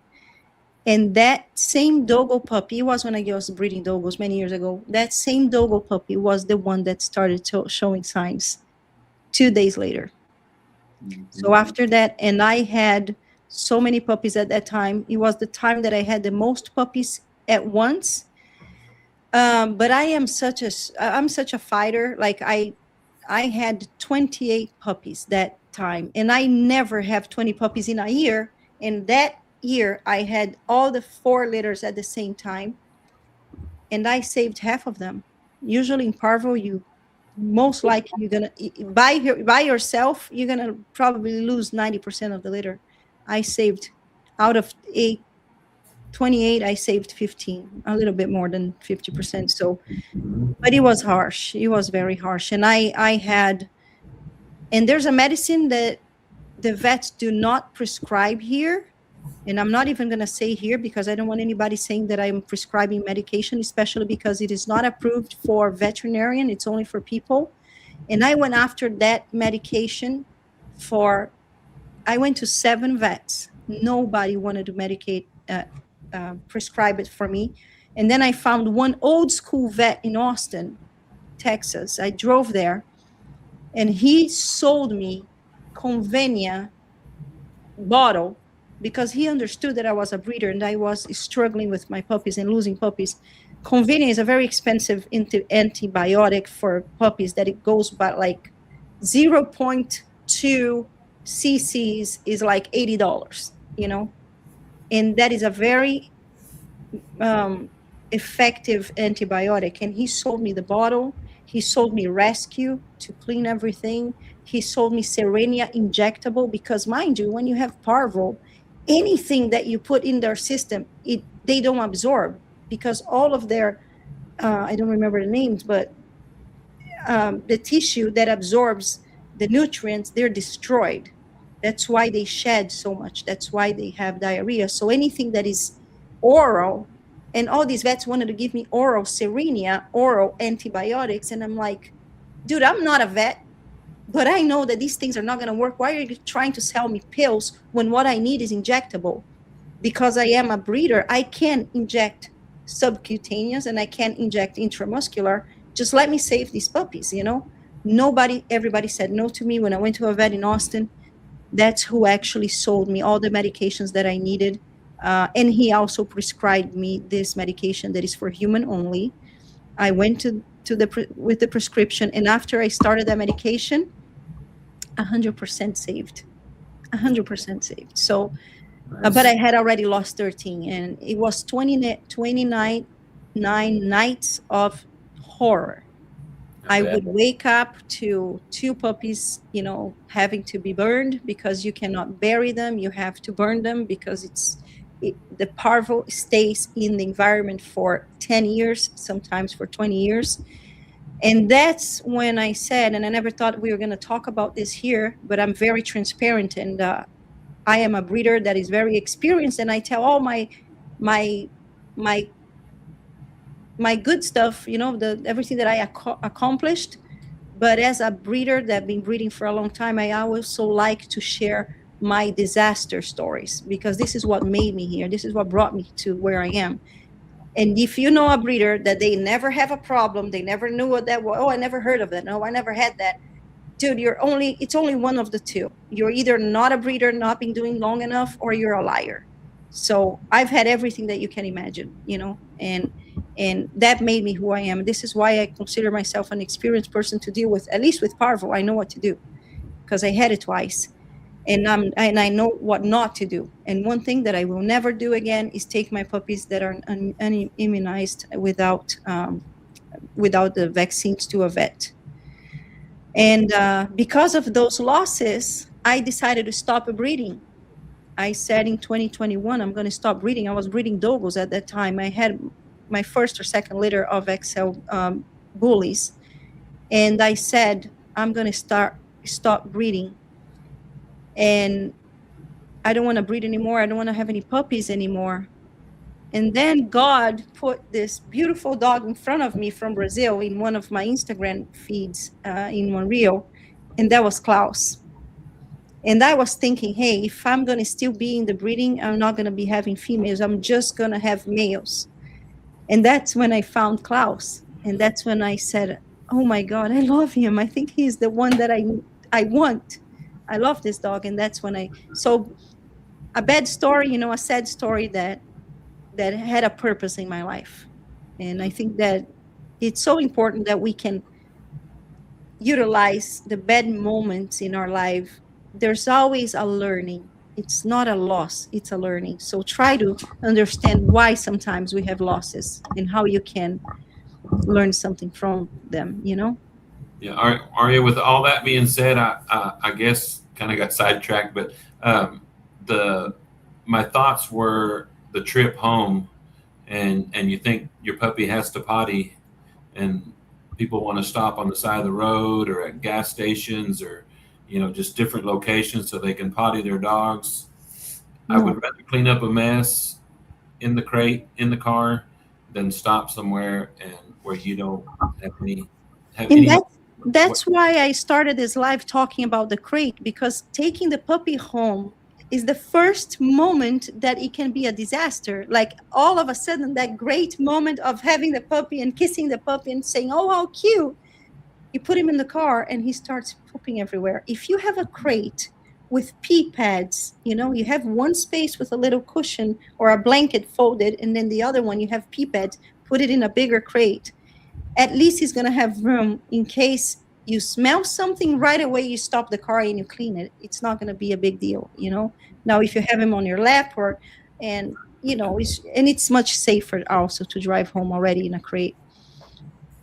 I have a puppy bag that I always grab when I'm going to get a puppy. It has paper towels and wet wipes and puppy pads and extra towels, blankets. I mean, it has all that stuff in it. A water dish and bottled water. And I keep, whenever we're traveling with the puppy or we go get one, I grab We're that bag. experienced at picking up puppies. Yes, we are. Right. So Gosh. it's important. So just be prepared. I like to deliver. I like to deliver my puppies if I can. I will drive usually up to 3 hours one way. And what I do is I sometimes will bring other puppies too. And I have those big, the plastic airplane crates. And I'll fill it with about at least 3 inches of pine shavings, not cedar shavings, but pine shavings. And if they do have an accident, I don't know what it is. Those pine shavings, they suck up poop and everything. Yeah. And so you have one of those crates and that there's has oil in there too that actually keeps your puppy kind of clean. Like any dirt, it kind of it's funny because I don't have concrete kennels. I have big yards. Everybody out here has a huge yard. And, you know, in the winter and the fall, almost all the time, except for just right now when it gets hot, I put pine shavings in the igloo doghouse that they have, and I put bedding. They have a little manger. I put, you know, that stuff in there too. And sometimes it's like, if it's not rainy or anything, I swear to God, because I have white, some of my dogs are white, they come out looking like somebody just gave them a bath. But that's what I do. And as far as parvo, I swear to you, I think it's dumb luck, and it's part of the reason. I don't know, maybe the last 15 years, I just don't allow people to come to my house. If they want to buy a puppy, they want to see the dogs. I always have a Toyota minivan, and I'll put the parents in there. I'll put the father in there. If they want to check out the puppies, I'll bring the puppies, and I just meet them somewhere. And I don't let them put the dogs on the ground, the puppies. And, you know, if they're close enough, you know, I'm not going to drive 14 hours, but if I drive 3 hours, they drive the rest of the way. But I probably about 15 years ago, we used to have big shows here in St. Louis, and I used to have, like, I had people sleeping everywhere in my house, and they'd bring their dogs and all kinds of stuff. And then I had a good friend that was here for that show, and like a week later, he had parvo at his place. And you know, you're a breeder. I've heard of many people that have had parvo. And, you know, it's bad enough. Anybody that has parvo, that's bad. But if you have a concrete kennel, you can bleach the concrete and kill it. But if it's in the dirt, if it's in the rock and the dirt and the grass, you can't bleach it. There's just no way. And it, like Ari was saying, it's in the soil for 10 years or more. Right. So I just couldn't risk it. I'm like, you know, I can't. And I've had puppy buyers say, well, we won't buy a puppy if we can't see the parents. I said, well, I'll show you the parents. I'll put them in the car and we'll meet you. But I just don't allow people at my house anymore. It's not a public kennel, and I don't want that. You know, I can't bleach 5 acres of woods. And my dogs have huge yards. They all run around. I mean, I'm probably going to build some concrete kennels for my Brazilian dogs, but I just don't want to take a chance because I'm a career breeder. I'd like to breed. If I live another 20 years, I'd like to breed as long as I can breed. And I don't want to move. You know, I don't want to, you know, and if I understand people want to see the dogs and where they live and all that good stuff, but I have plenty of people they can call for references. And I just don't, you know, that's another thing. People think I go to dog shows. I haven't shown a dog seriously, I don't even know, 20 years. I've gone to dog shows and I've taken a dog and shown him, but I don't go regularly. That's another thing. If you show dogs, I've had people, worst case scenario, I have a friend of mine whose dog caught something, and I guess they didn't catch it, and we still don't know what it was, but he got Baytril, which is one of the strongest antibiotics. Didn't do it. She caught something at the dog show and died. I mean, it took about 2 months. They couldn't figure out what it was. They couldn't solve it. So it's a good idea, even if you're going to show, to have a kennel that is away from your other dogs, isolated, that you can keep them in there for a while. The other thing is when you're dog shows, you know, keep your dog in the crate until he has to go in the show ring. You know, if they're walking around everywhere, unfortunately, you know, people bring puppies and dogs to the show. Maybe they're not vaccinated. Maybe they came across parvo. You never know. So you can catch all kinds of stuff. So that's a big thing you got to think about when you breed dogs, because you invest all this money and you all these dogs, shit happens. So you got to watch it. I definitely recommend people to do kennel cough if you're going to show. Do kennel cough, because I think that's one of the main things that you can pick up at a show. I'm controversial though. I mean, I've talked about this before. kennel cough bordetella, it Yeah. covers like 20% of all the strains of coughing. Of course, it's better to have it than not to have it, but I've got the good thing about kennel cough is that once they get it, they don't get it twice, you know. And it's not something that's really gonna kill the dog. It's just gonna be coughing for a few weeks. And I have too many dogs here, and if I was gonna vaccinate everyone, you know, but maybe vaccinating the ones that are exposed more. But I have one tip that I was gonna get the flow of the showing that I think it's important to say here. Everyone that has puppies, if you like to go to shows, even if you're not taking a dog, you are going to a dog show, or you are going to a vet clinic for some reason with your puppy or with an adult, and you're coming back home, please disinfect yourself before getting to your puppies. Disinfect your shoes, change your shoes before getting in contact, change your clothes, you know, because just by touching and, you know, being in contact with objects in a clinic or in a dog show with other dogs. You know, I had one of my clients that had a tractor litter. He was all happy. The puppies were like 45 days. 45 days old is like, it's my panic time for a litter. And they were 45 days. And he said, hey, Ari, I'm going to take my dog to a dog show. And I said, are you sure? And he said, why? Yeah, just be careful. When you come home, don't let your dog in contact with the puppies, and make sure to disinfect yourself, you know, disinfect your shoes, change your clothes, wash it right away, because you're going to be in contact with a lot of bacteria and viruses, and you don't want to bring that to your puppy. And he said to me, wow, nobody ever told me that. I never thought of that before, you know. So little, this is why we have the Samba Lives, because little tricks like that because of the experience that we've had all this time.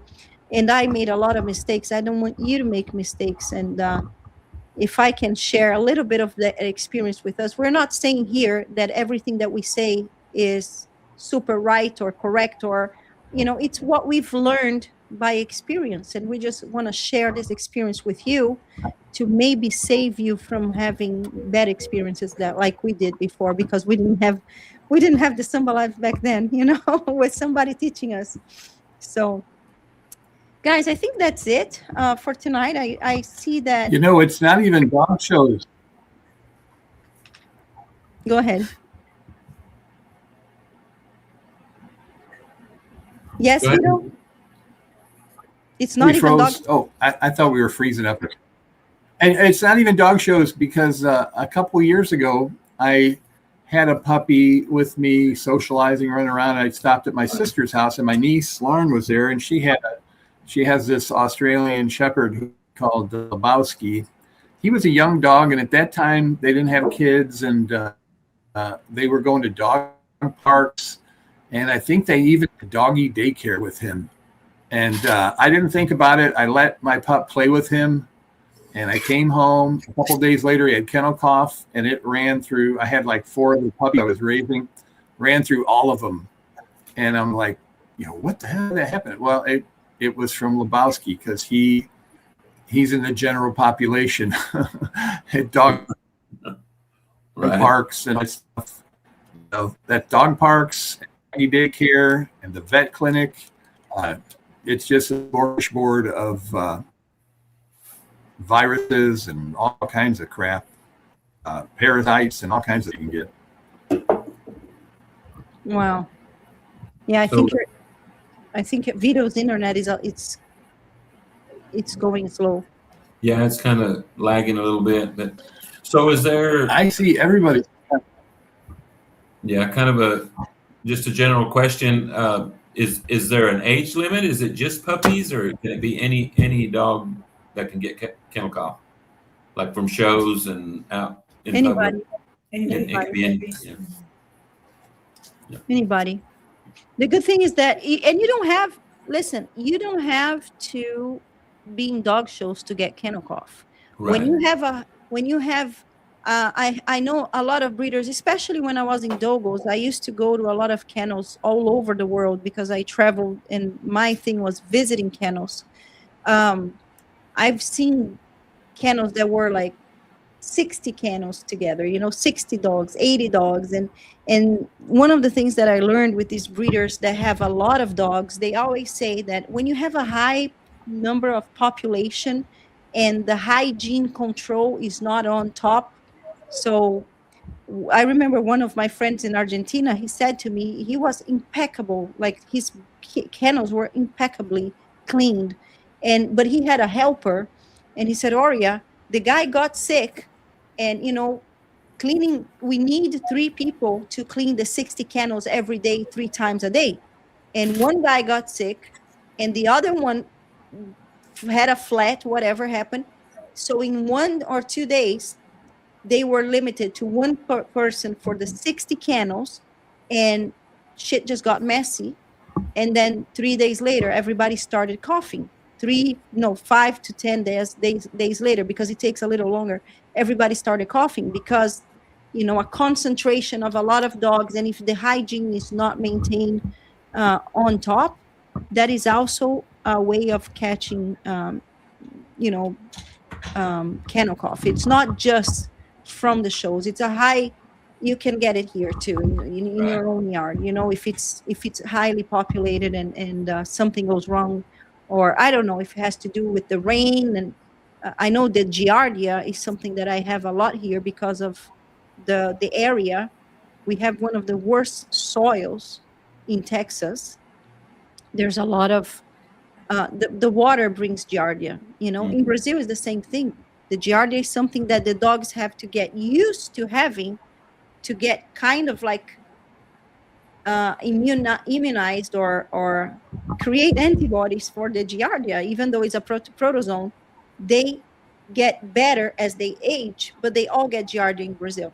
All of them. Like, it's almost impossible not to get giardia because it's in the water. It's in the tap water that you give water to your dogs, and some stuff is just. But listen, guys, coming from a breeding, working breed, and that is very rustic. And rustic, I mean, it's a breed that Dogo Argentino, they are out in the nature, in the woods. They are dogs that are resistant to nature. I tell you one thing: the more we overprotect these puppies, I think the weaker they are. The weaker they are. My dogs, sometimes, when I was younger, I used to not have fancy concrete kennels. Sometimes my dog would give birth on dirt, and then I would only find the next day, and she wouldn't let me touch them because she got a little mad. And the puppies were there. I said, okay, keep them there. Take care of them. All the puppies survived, and they were the strongest puppies because they were born on dirt, and they stayed on the dirt for like 3 days without the mama let me get close. That was just once, but those are the strongest puppies. I'm sure that Vito has gone through that too, and he can attest, that the rustic and exposure to bacteria. Say that. Sorry, Vito? Yeah, it's like kids. It's like children. They tell you, don't. You need your kids to run and play in the dirt a little bit, and now kids have so many allergies and peanut allergies and this allergy and that allergy, and it's like they find if you're exposed to things at a young age. My American Bulldogs, they all come in the house for some time, but they're not all in here constantly because I can't have 12 dogs in my house, but they all have huge yards, and they're kind of in the woods. So they are in the dirt. They're drinking. They're free fed out there. They have lots of room to run. I have yards that are 100 by 75, yards that are 65 by 80. They're like a regular backyard. And poop in there too. I don't have to do it like every single day, and then it's. I never have. I like to think it's because I'm a master breeder, but I think it's like you said. They're grown up in the rough and tough, and they handle it. They thrive. They do a lot better. I just had a girl.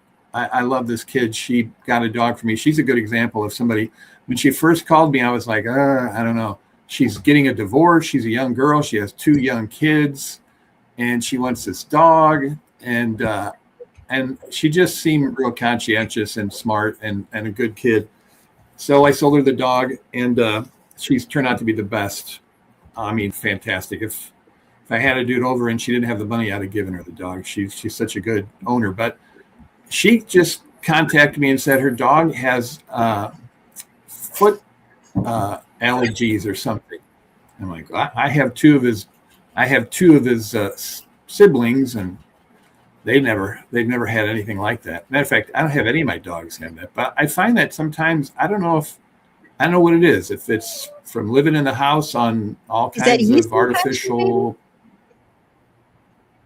Yeah, I told her some little things. I referred her to QBN. I said, he's got about 50 episodes on that, and he's the expert. So Yeah. Raul. Shout out to Raul. I never have problems. Even my house dogs, I don't have problems, but even my house dogs, like I work sometimes long hours. I may work 13 or 14 hours. But if I do, and it's the weather's not bad outside, my yard is set up. It's like a maximum security prison. They're not getting out. And I have a covered deck, and I have fans, and I have, it's a little Shangri-La for dogs. And so I put them out there. So even they're, if it's rainy or whatever, I let them run and play and do whatever they got to do. So I think sometimes, and that's another thing too. I've sold dogs to people that are house dogs, and they've called me and said, I think they have a bad hip. They're holding their back leg up. And I said, if they're holding their back leg up, it's not the hip, it's the knee. They may have injured it.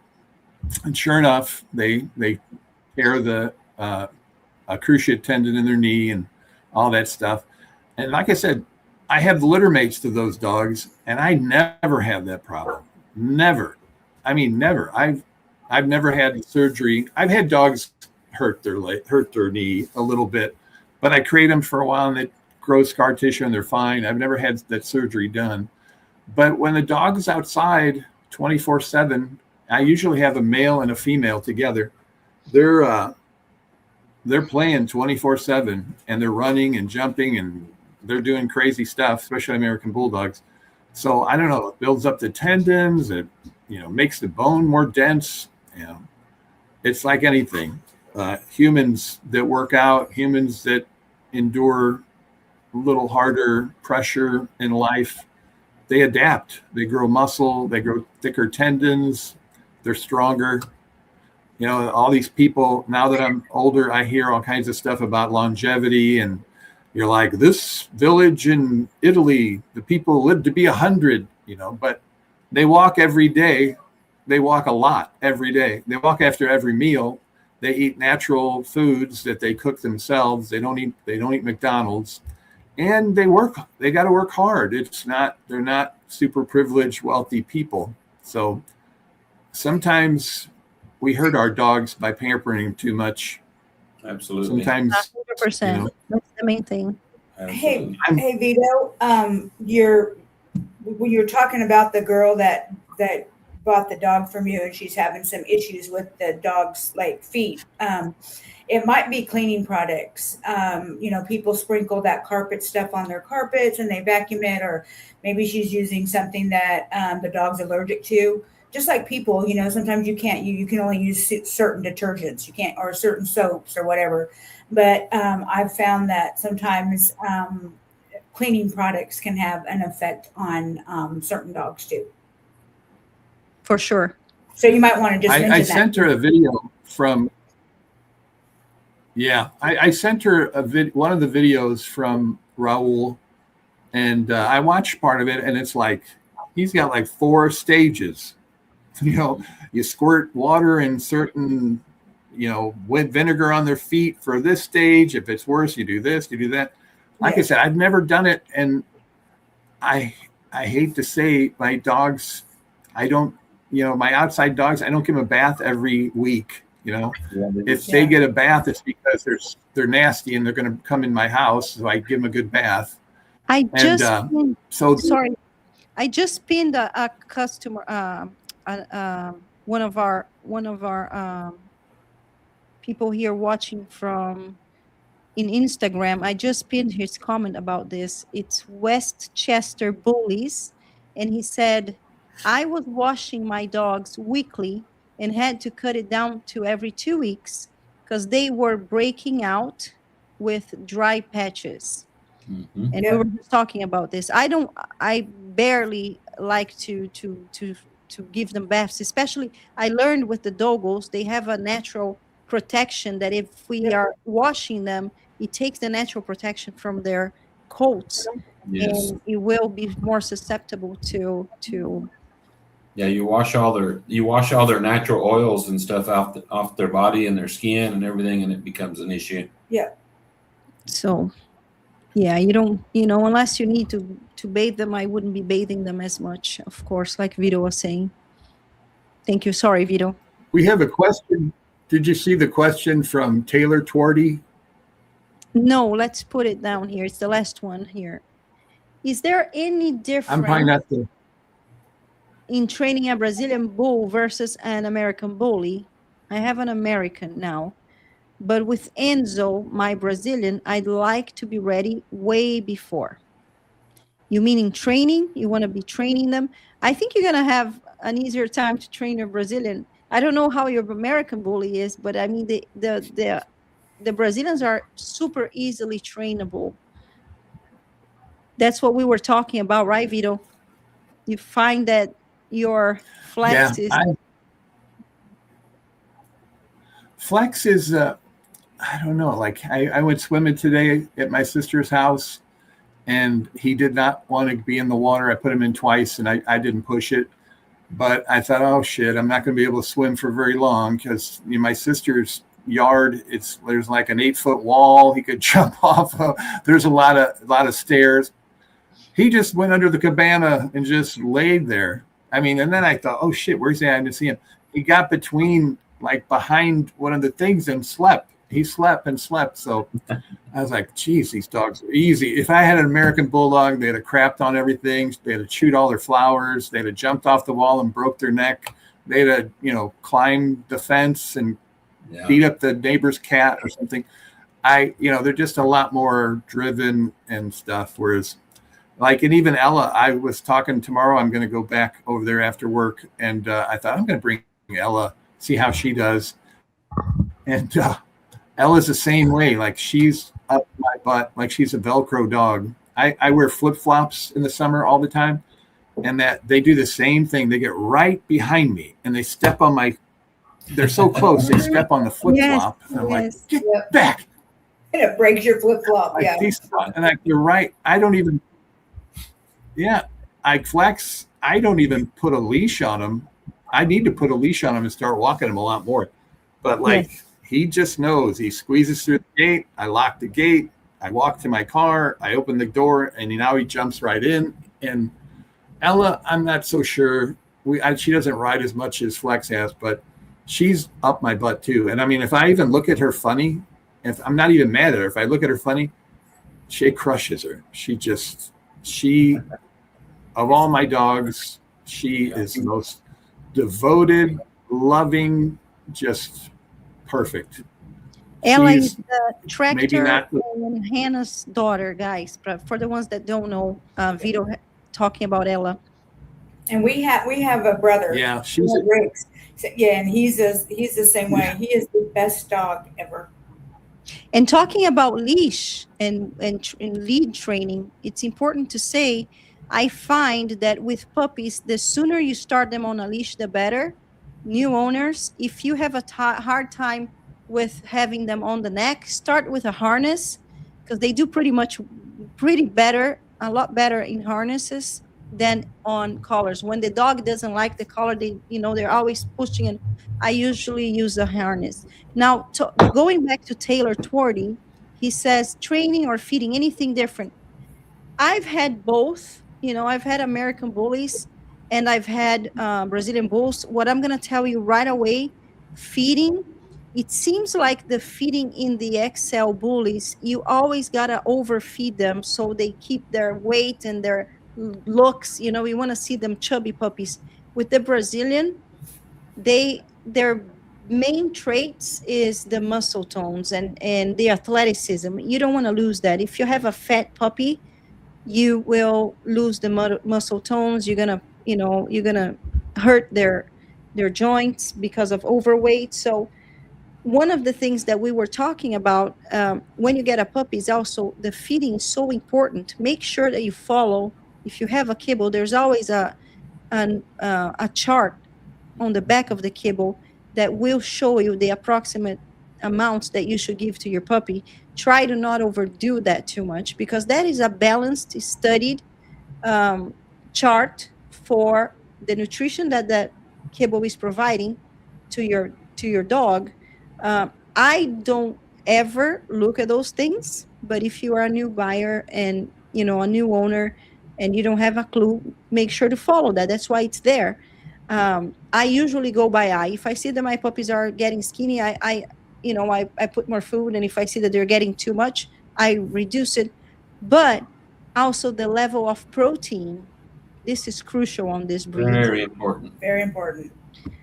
We've had so many puppies knuckling over because of excessive the food here for puppies. They say that they promote this super high protein for puppies, 32 32 30 20s, and they are the worst thing that you can do for a puppy. I like giving them in the first couple of weeks that they're eating mush, but then I drop it right away, because I've been noticing that if we keep going for longer, especially some bloodlines seem to have more susceptibility to have easty westy feet because of excessive protein.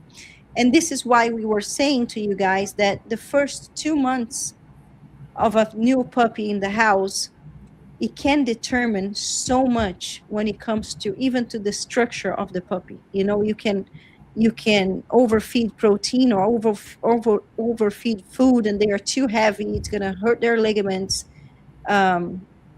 So I like to keep the Brazilian puppies, Taylor, going back to your question, I prefer to keep them on a lighter weight than the American Bullies. The American Bullies, I always had them chubbier.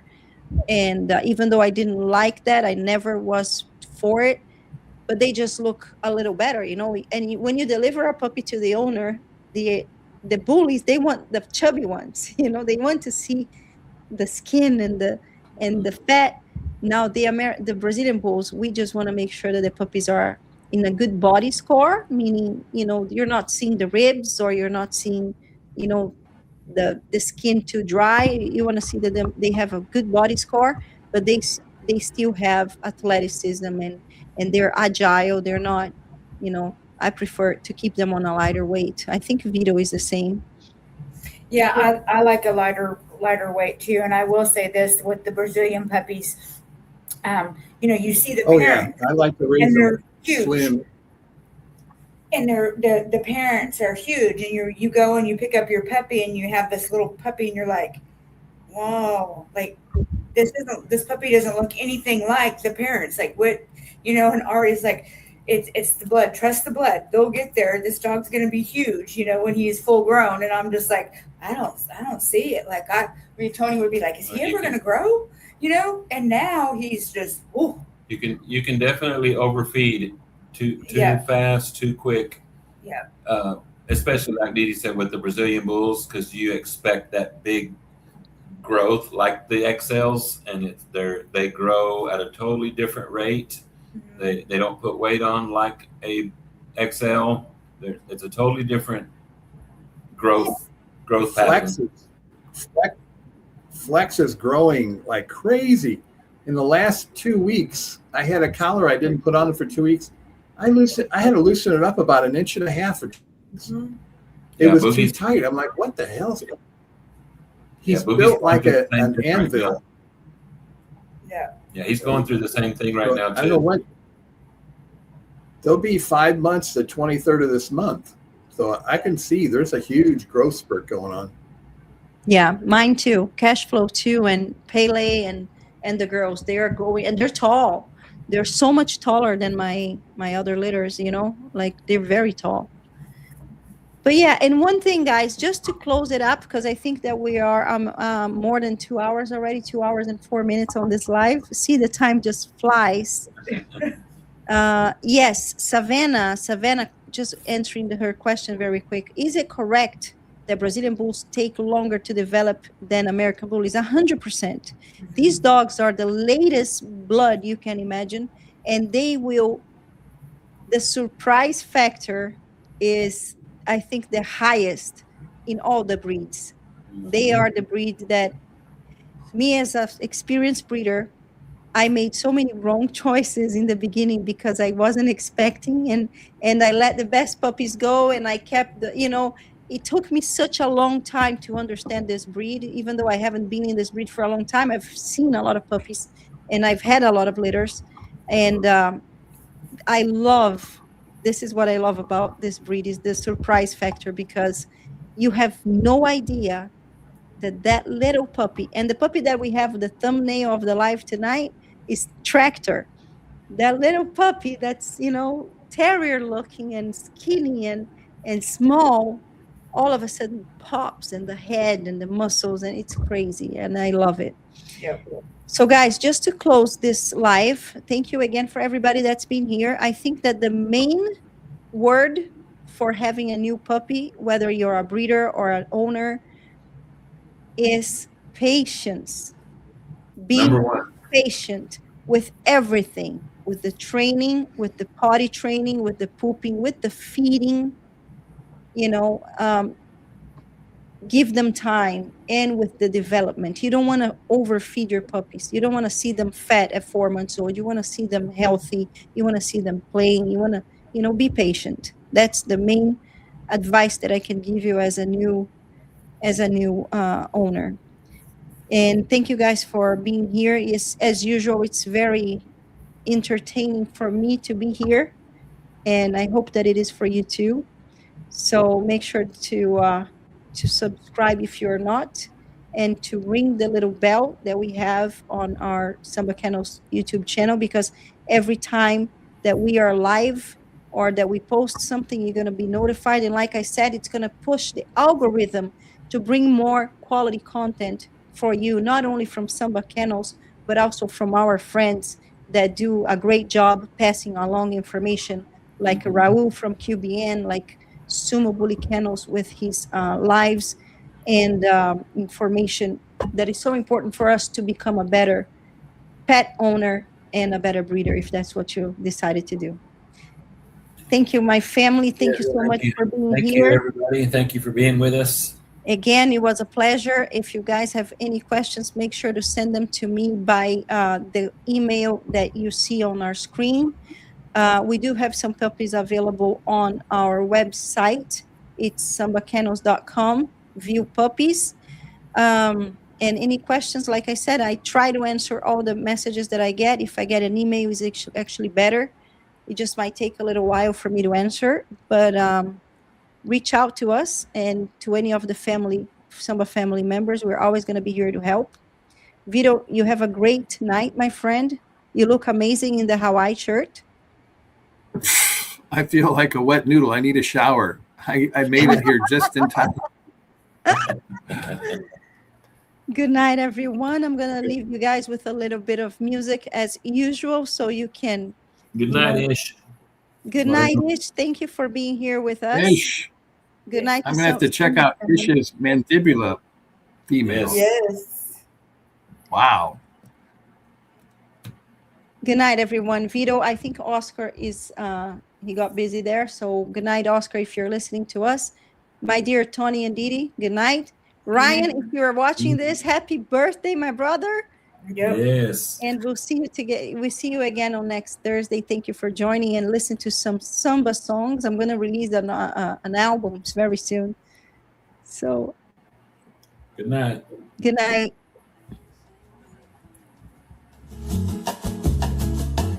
Life is dancing, samba time, samba time, samba time, samba time, samba time, samba time, samba time. All is home in samba.